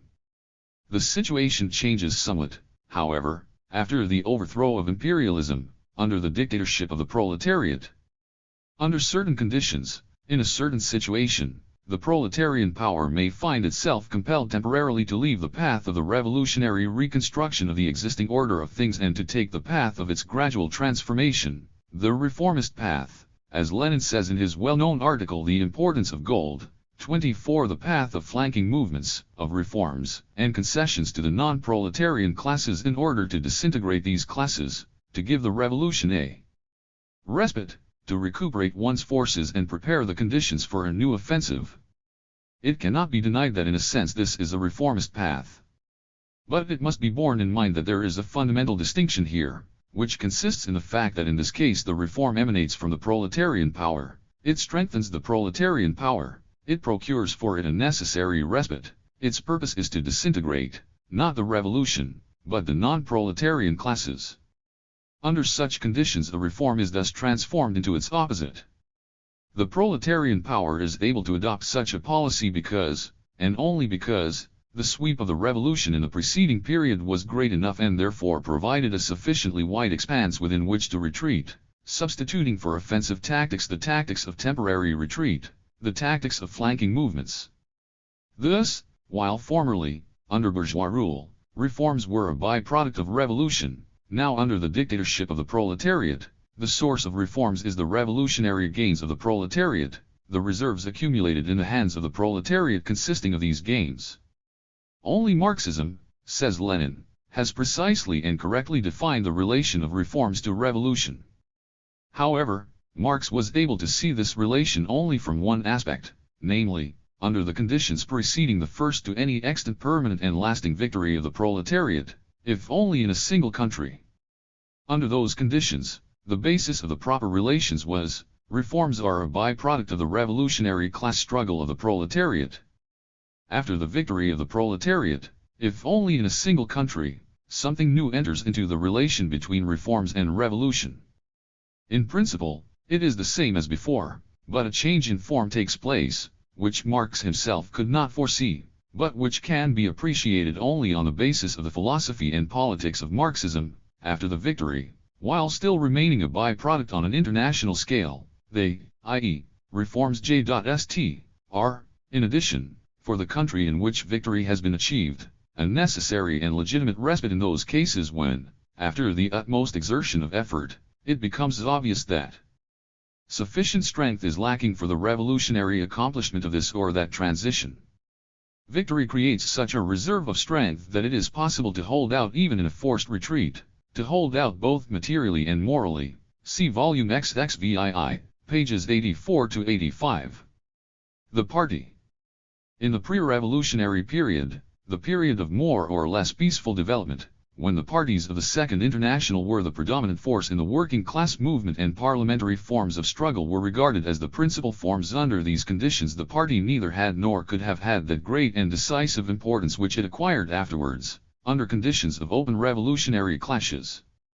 Defending the Second International against attacks made upon it, Koskay says that the parties of the Second International are an instrument of peace and not of war, and that for this very reason they were powerless to take any important steps during the war, during the period of revolutionary action by the proletariat. That is quite true. But what does it mean?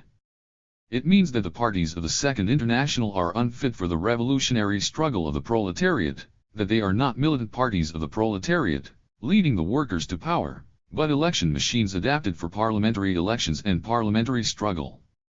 This, in fact, explains why, in the days when the opportunists of the Second International were in the ascendancy, it was not the party but its parliamentary group that was the chief political organization of the proletariat. It is well known that the party at that time was really an appendage and subsidiary of the parliamentary group. It scarcely needs proof that under such circumstances and with such a party at the helm there could be no question of preparing the proletariat for revolution. But matters have changed radically with the dawn of the new period. The new period is one of open class collisions, of revolutionary action by the proletariat, of proletarian revolution, a period when forces are being directly mustered for the overthrow of imperialism and the seizure of power by the proletariat. In this period the proletariat is confronted with new tasks, the tasks of reorganizing all party work on new, revolutionary lines, of educating the workers in the spirit of revolutionary struggle for power, of preparing and moving up reserves, of establishing an alliance with the proletarians of neighboring countries, of establishing firm ties with the liberation movement in the colonies and dependent countries, etc., etc. To think that these new tasks can be performed by the old social democratic parties, brought up as they were in the peaceful conditions of parliamentarism, is to doom oneself to hopeless despair, to inevitable defeat. If, with such tasks to shoulder, the proletariat remained under the leadership of the old parties, it would be completely unarmed. It scarcely needs proof that the proletariat could not consent to such a state of affairs. Hence the necessity for a new party, a militant party, a revolutionary party, one bold enough to lead the proletarians in the struggle for power, sufficiently experienced to find its bearings amidst the complex conditions of a revolutionary situation, and sufficiently flexible to steer clear of all submerged rocks in the path to its goal. Without such a party it is useless even to think of overthrowing imperialism, of achieving the dictatorship of the proletariat. This new party is the party of Leninism. What are the specific features of this new party? The party is the advanced detachment of the working class. The party must be, first of all, the advanced detachment of the working class. The party must absorb all the best elements of the working class, their experience, their revolutionary spirit, their selfless devotion to the cause of the proletariat. But in order that it may really be the armed detachment, the party must be armed with revolutionary theory, with a knowledge of the laws of the movement, with a knowledge of the laws of revolution. Without this it will be incapable of directing the struggle of the proletariat, of leading the proletariat. The party cannot be a real party if it limits itself to registering what the masses of the working class feel and think, if it drags at the tail of the spontaneous movement, if it is unable to overcome the inertia and the political indifference of the spontaneous movement, if it is unable to rise above the momentary interests of the proletariat, if it is unable to raise the masses to the level of understanding the class interests of the proletariat.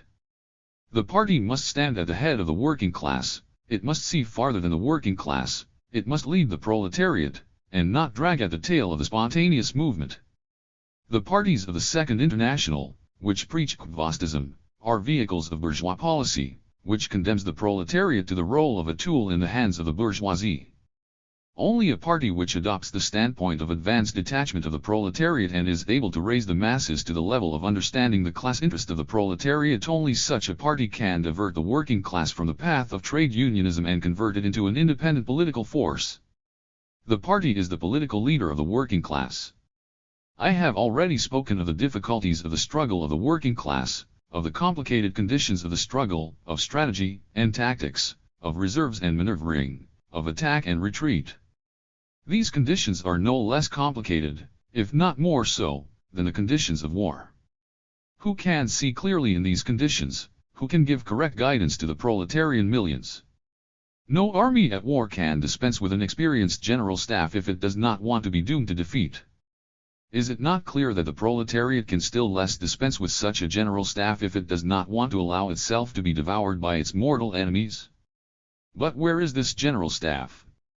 Only the revolutionary party of the proletariat can serve as this general staff. The working class without a revolutionary party is an army without a general staff. The party is the general staff of the proletariat. But the party cannot be only an advanced detachment. It must at the same time be a detachment of the class, part of the class, closely bound up with it by all the fibers of its being. The distinction between the advanced detachment and the rest of the working class, between party members and non-party people, cannot disappear until classes disappear. It will exist as long as the ranks of the proletariat continue to be replenished with former members of other classes, as long as the working class as a whole is not in a position to rise to the level of the advanced detachment. But the party would cease to be a party if this distinction developed into a gap, if the party turned in on itself and became divorced from the non-party masses. The party cannot lead the class if it is not connected with the non-party masses, if there is no bond between the party and the non-party masses, if these masses do not accept its leadership, if the party enjoys no moral and political credit among the masses. Recently 200,000 new members from the ranks of the workers were admitted into our party. The remarkable thing about this is the fact that these people did not merely join the party themselves but were rather sent there by all the rest of the non-party workers, who took an active part in the admission of the new members, and without whose approval no new member was accepted. This fact shows that the broad masses of non-party workers regard our party as their party, as a party near and dear to them, in whose expansion and consolidation they are vitally interested and to whose leadership they voluntarily entrust their destiny. It scarcely needs proof that without these intangible moral threads which connect the party with the non-party masses, the party could not have become the decisive force of its class. The party is an inseparable part of the working class. We, says Lenin, are the party of a class, and therefore almost the whole class, and in times of war, in the period of civil war, the whole class, should act under the leadership of our party, should adhere to our party as closely as possible. But it would be moneylovism and kvastasm to think that at any time under capitalism almost the whole class, or the whole class, would be able to rise to the level of consciousness and activity of its advanced detachment, of its social democratic party. No sensible social democrat has ever yet doubted that under capitalism even the trade union organizations, which are more primitive and more comprehensible to the undeveloped strata, are unable to embrace almost the whole, or the whole, working class. To forget the distinction between the advanced detachment and the whole of the masses which gravitate towards it, to forget the constant duty of the advanced detachment to raise ever wider strata to this most advanced level, means merely to deceive oneself, to shut one's eyes to the immensity of our tasks, and to narrow down these tasks. See Volume 6, pages 205-06. The party is the organized detachment of the working class. The party is not only the advanced detachment of the working class. If it desires really to direct the struggle of the class, it must at the same time be the organized detachment of its class. The party's tasks under the conditions of capitalism are immense and extremely varied. The party must direct the struggle of the proletariat under the exceptionally difficult conditions of internal and external development. It must lead the proletariat in the offensive when the situation calls for an offensive. It must lead the proletariat so as to escape the blow of a powerful enemy when the situation calls for retreat. It must imbue the millions of unorganized non-party workers with a spirit of organization and endurance. But the party can fulfill these tasks only if it is itself the embodiment of discipline and organization, if it is itself the organized detachment of the proletariat. Without these conditions there can be no question of the party really leading the vast masses of the proletariat. The party is the organized detachment of the working class. The conception of the party as an organized whole is embodied in Lenin's well-known formulation of the first paragraph of our party rules, in which the party is regarded as the sum total of its organizations, and the party member as a member of one of the organizations of the party.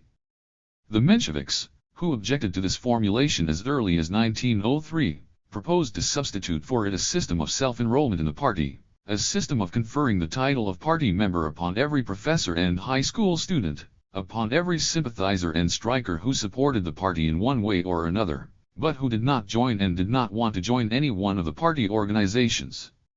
It scarcely needs proof that had this singular system become entrenched in our party, it would inevitably have led to our party becoming inundated with professors and high school students and to its degeneration into a loose, amorphous, disorganized formation, lost in a sea of sympathizers, that would have obliterated the dividing line between the party and the class and would have upset the party's task of raising the unorganized masses to the level of the advanced detachment.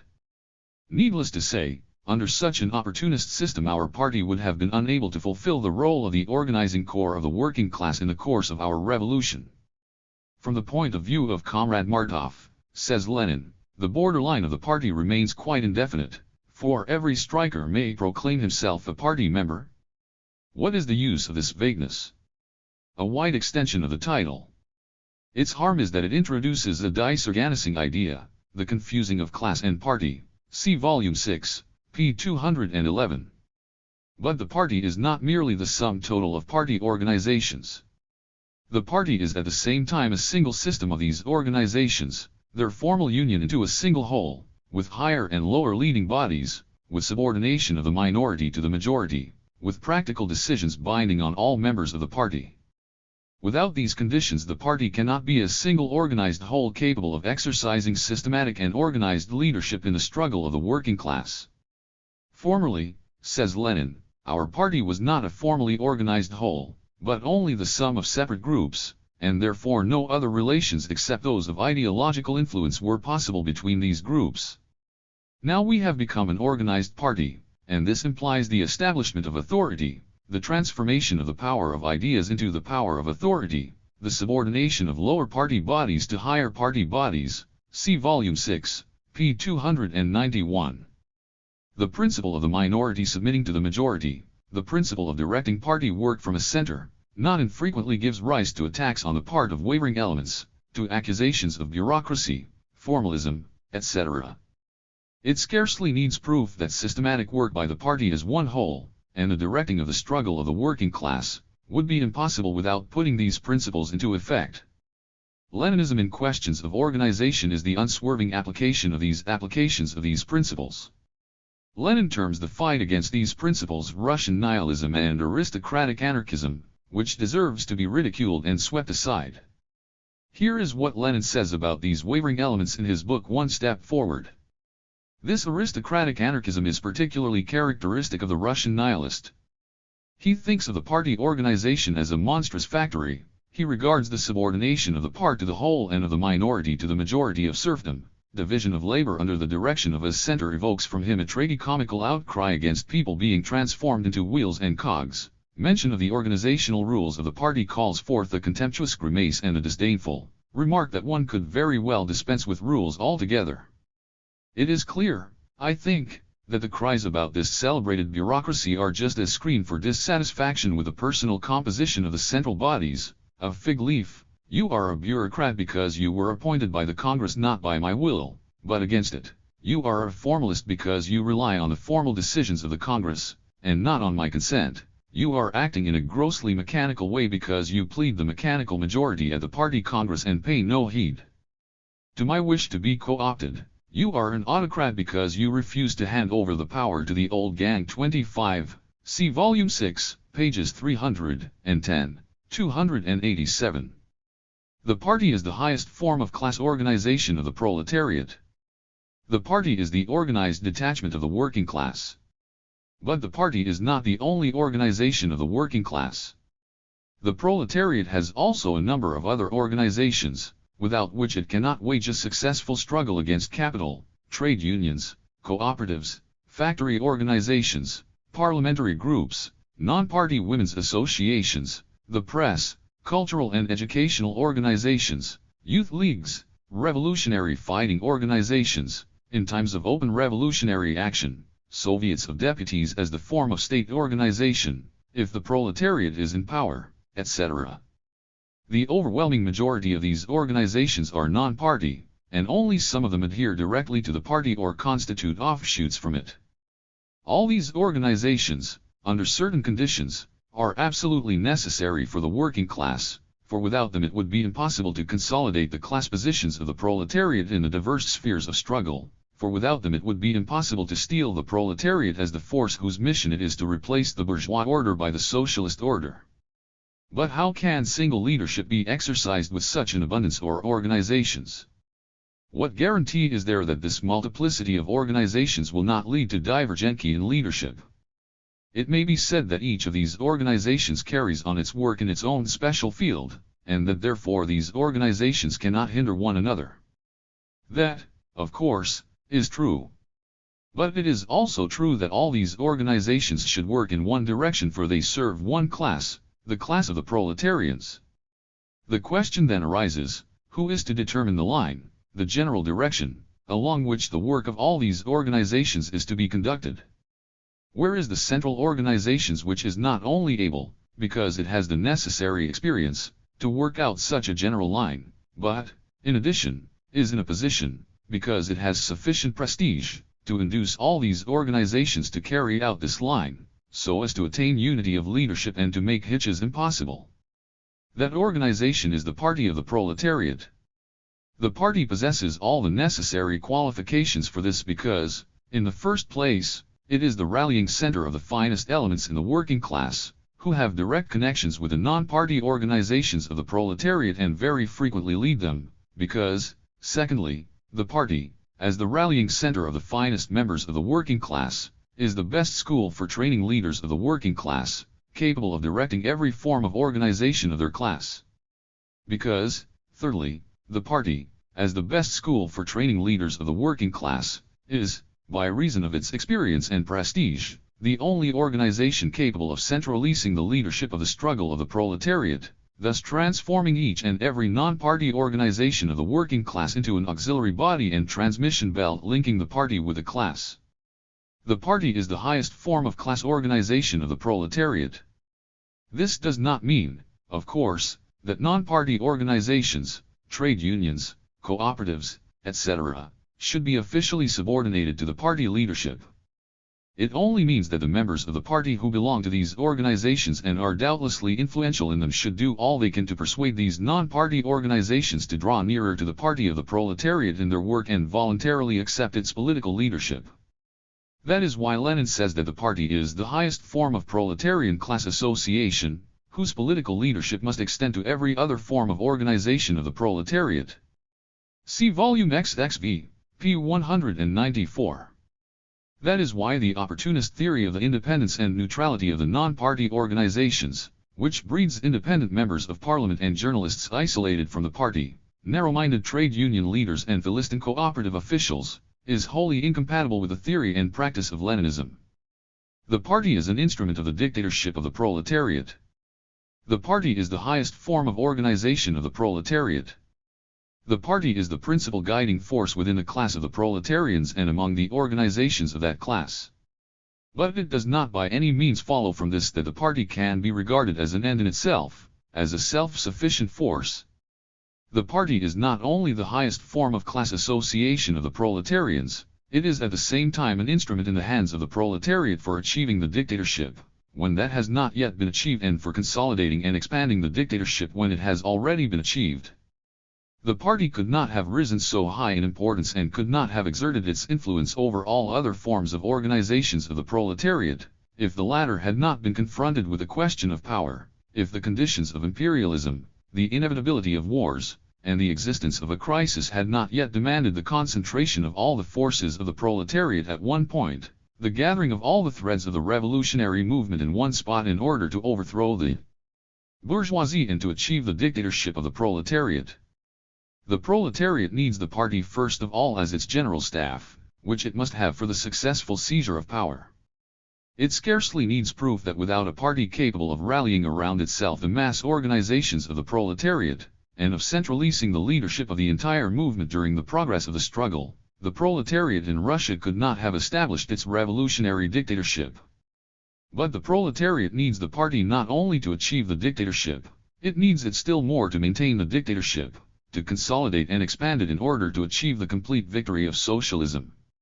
Certainly, almost everyone now realizes, says Lenin, that the Bolsheviks could not have maintained themselves in power for 2.5 months, let alone 2.5 years, without the strictest, truly iron discipline in our party, and without the fullest and unreserved support of the latter by the whole mass of the working class, that is, by all its thinking, honest, self-sacrificing and influential elements, capable of leading or of carrying within the backwards strata, see vol. XXV, p. 173. Now, what does to maintain and expand the dictatorship mean? It means imbuing the millions of proletarians with a spirit of discipline and organization. It means creating among the proletarian masses a cementing force and a bulwark against the corrosive influence of the petty bourgeois elemental forces and petty bourgeois habits. It means enhancing the organizing work of the proletarians in re-educating and remolding the petty bourgeois strata. It means helping the masses of the proletarians to educate themselves as a force capable of abolishing classes and of preparing the conditions for the organization of socialist production. But it is impossible to accomplish all this without a party which is strong by reason of its solidarity and discipline. The dictatorship of the proletariat, says Lenin, is a stubborn struggle, bloody and bloodless, violent and peaceful, military and economic, educational and administrative, against the forces and traditions of the old society. The force of habit of millions and tens of millions is a most terrible force. Without an iron party tempered in the struggle, without a party enjoying the confidence of all that is honest in a given class, without a party capable of watching and influencing the mood of the masses, it is impossible to conduct such a strategy successfully. See volume XXV, p. 190.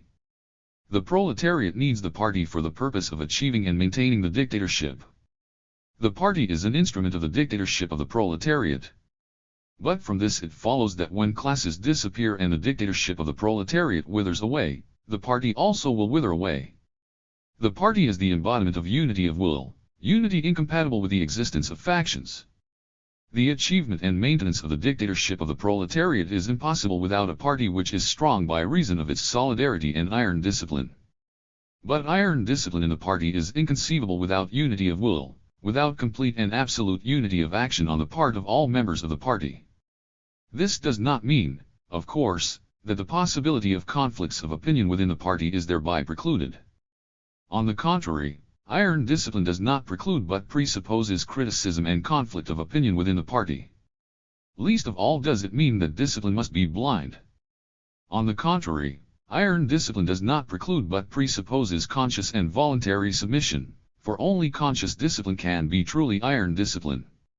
But after a conflict of opinion has been closed, after criticism has been exhausted and a decision has been arrived at, unity of will and unity of action of all party members are the necessary conditions without which neither party unity nor iron discipline in the party is conceivable. In the present epoch of acute civil war, says Lenin, the Communist Party will be able to perform its duty only if it is organized in the most centralist manner, if iron discipline bordering on military discipline prevails in it, and if its party's center is a powerful and authoritative organ, wielding wide powers and enjoying the universal confidence of the members of the party. See volume XXV, pages 282-83. This is the position in regard to discipline in the party in the period of struggle preceding the achievement of the dictatorship. The same, but to an even greater degree, must be said about discipline in the party after the dictatorship has been achieved. Whoever, says Lenin, weakens in the least the iron discipline of the party of the proletariat, especially during the time of its dictatorship, actually aids the bourgeoisie against the proletariat. See volume XXV, p. 190. But from this it follows that the existence of factions is compatible neither with the party's unity nor with its iron discipline. It scarcely needs proof that the existence of factions leads to the existence of a number of centers, and the existence of a number of centers means the absence of one common center in the party, the breaking up of unity of will, the weakening and disintegration of discipline, the weakening and disintegration of the dictatorship. Of course, the parties of the Second International, which are fighting against the dictatorship of the proletariat and have no desire to lead the proletarians to power, can afford such liberalism as freedom of factions, for they have no need at all for iron discipline. But the parties of the Communist International, whose activities are conditioned by the task of achieving and consolidating the dictatorship of the proletariat, cannot afford to be liberal or to permit freedom of factions. The party represents unity of will, which precludes all factionalism and division of authority in the party. Hence Lenin's warning about the danger of factionalism from the point of view of party unity and of affecting the unity of will of the vanguard of the proletariat as the fundamental condition for the success of the dictatorship of the proletariat, which is embodied in the special resolution of the 10th Congress of our party on Party Unity 26. Hence Lenin's demand for the complete elimination of all factionalism and the immediate dissolution of all groups, without exemption, that have been formed on the basis of various platforms, on pain of unconditional and immediate expulsion from the party. See the resolution on party unity. The party becomes strong by purging itself of opportunist elements. The source of factionalism in the party is its opportunistic elements. The proletariat is not an isolated class. It is consistently replenished by the influx of peasants, petty bourgeois, and intellectuals proletarianist by the development of capitalism. At the same time, the upper stratum of the proletariat, principally trade union leaders and members of parliament who are fed by the bourgeoisie out of the super-profits extracted from the colonies, is undergoing a process of decay. This stratum of bourgeoisified workers, or the labor aristocracy, says Lenin, who are quite Philistine in their mode of life, in the size of their earnings and in their entire outlook, is the principal prop of the Second International, and, in our days, the principal social, not military, prop of the bourgeoisie. For they are real agents of the bourgeoisie in the working class movement, the labor lieutenants of the capitalist class, real channels of reformism and chauvinism. See volume 19, p.77.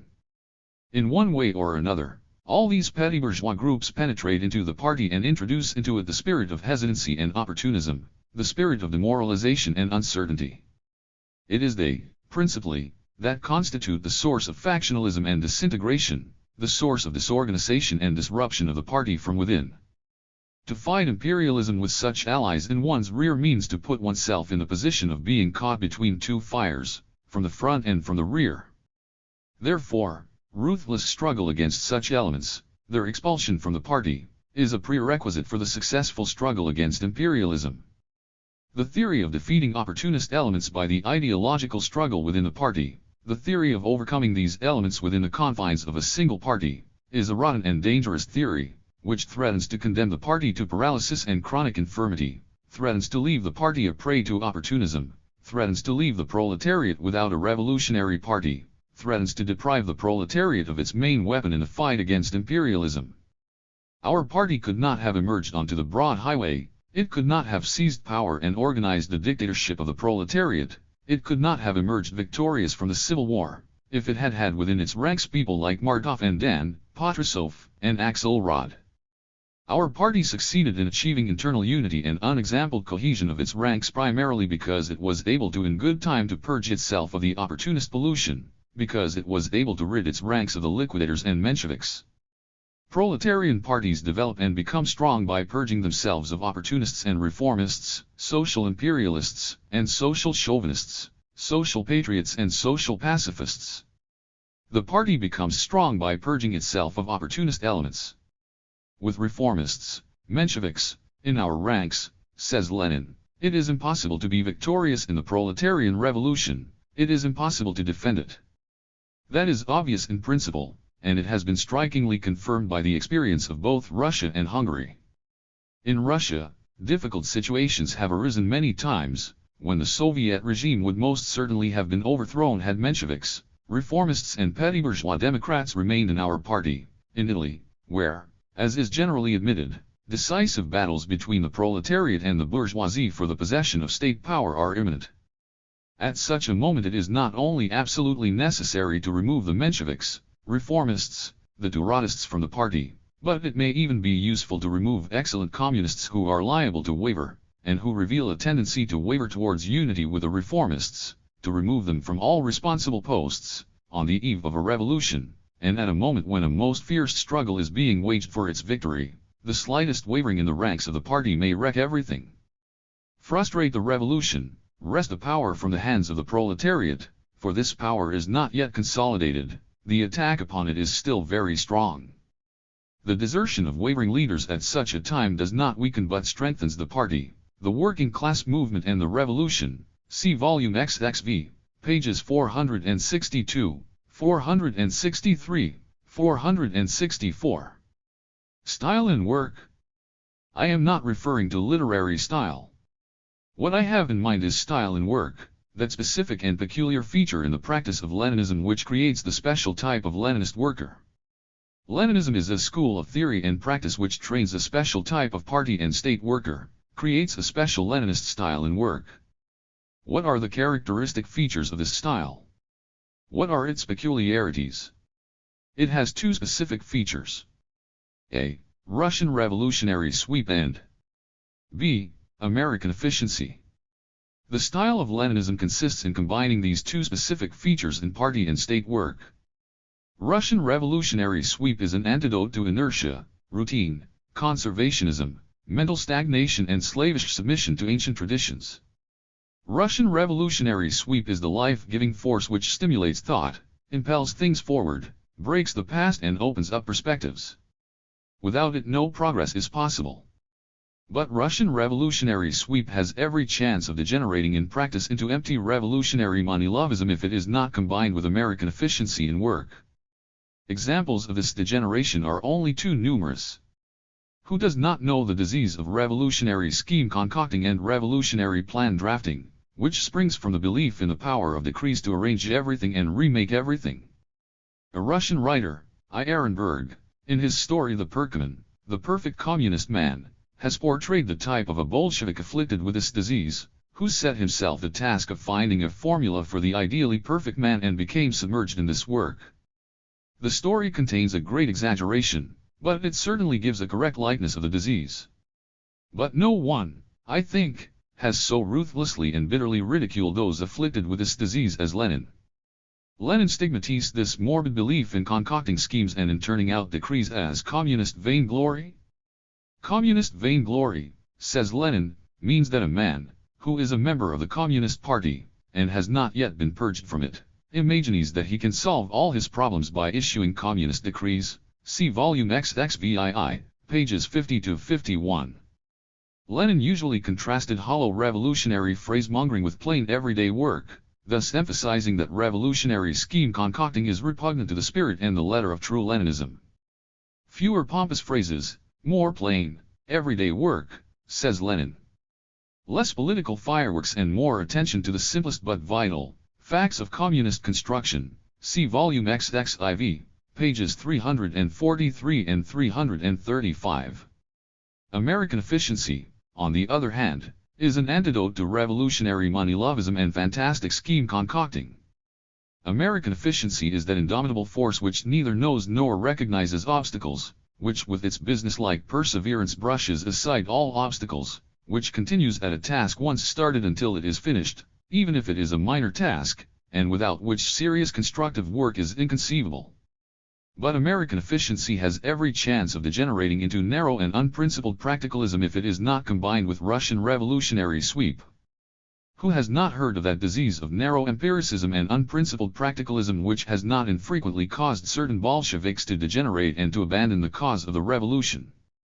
We find a reflection of this peculiar disease in a story by B. Pilyak, entitled The Barren Year, which depicts types of Russian Bolsheviks of strong will and practical determination who function very energetically, but without vision, without knowing what it is all about, and who, therefore, stray from the path of revolutionary work. No one has ridiculed this disease of practicalism so incisively as Lenin. He branded it as narrow-minded empiricism and brainless practicalism. He usually contrasted it with vital revolutionary work and the necessity of having a revolutionary work and the necessity of having a revolutionary perspective in all our daily activities, thus emphasizing that this unprincipled practicalism is as repugnant to true Leninism as revolutionary scheme concocting. The combination of Russian revolutionary sweep with American efficiency is the essence of Leninism in party and state work. This combination alone produces the finished type of Leninist worker, the style of Leninism in work.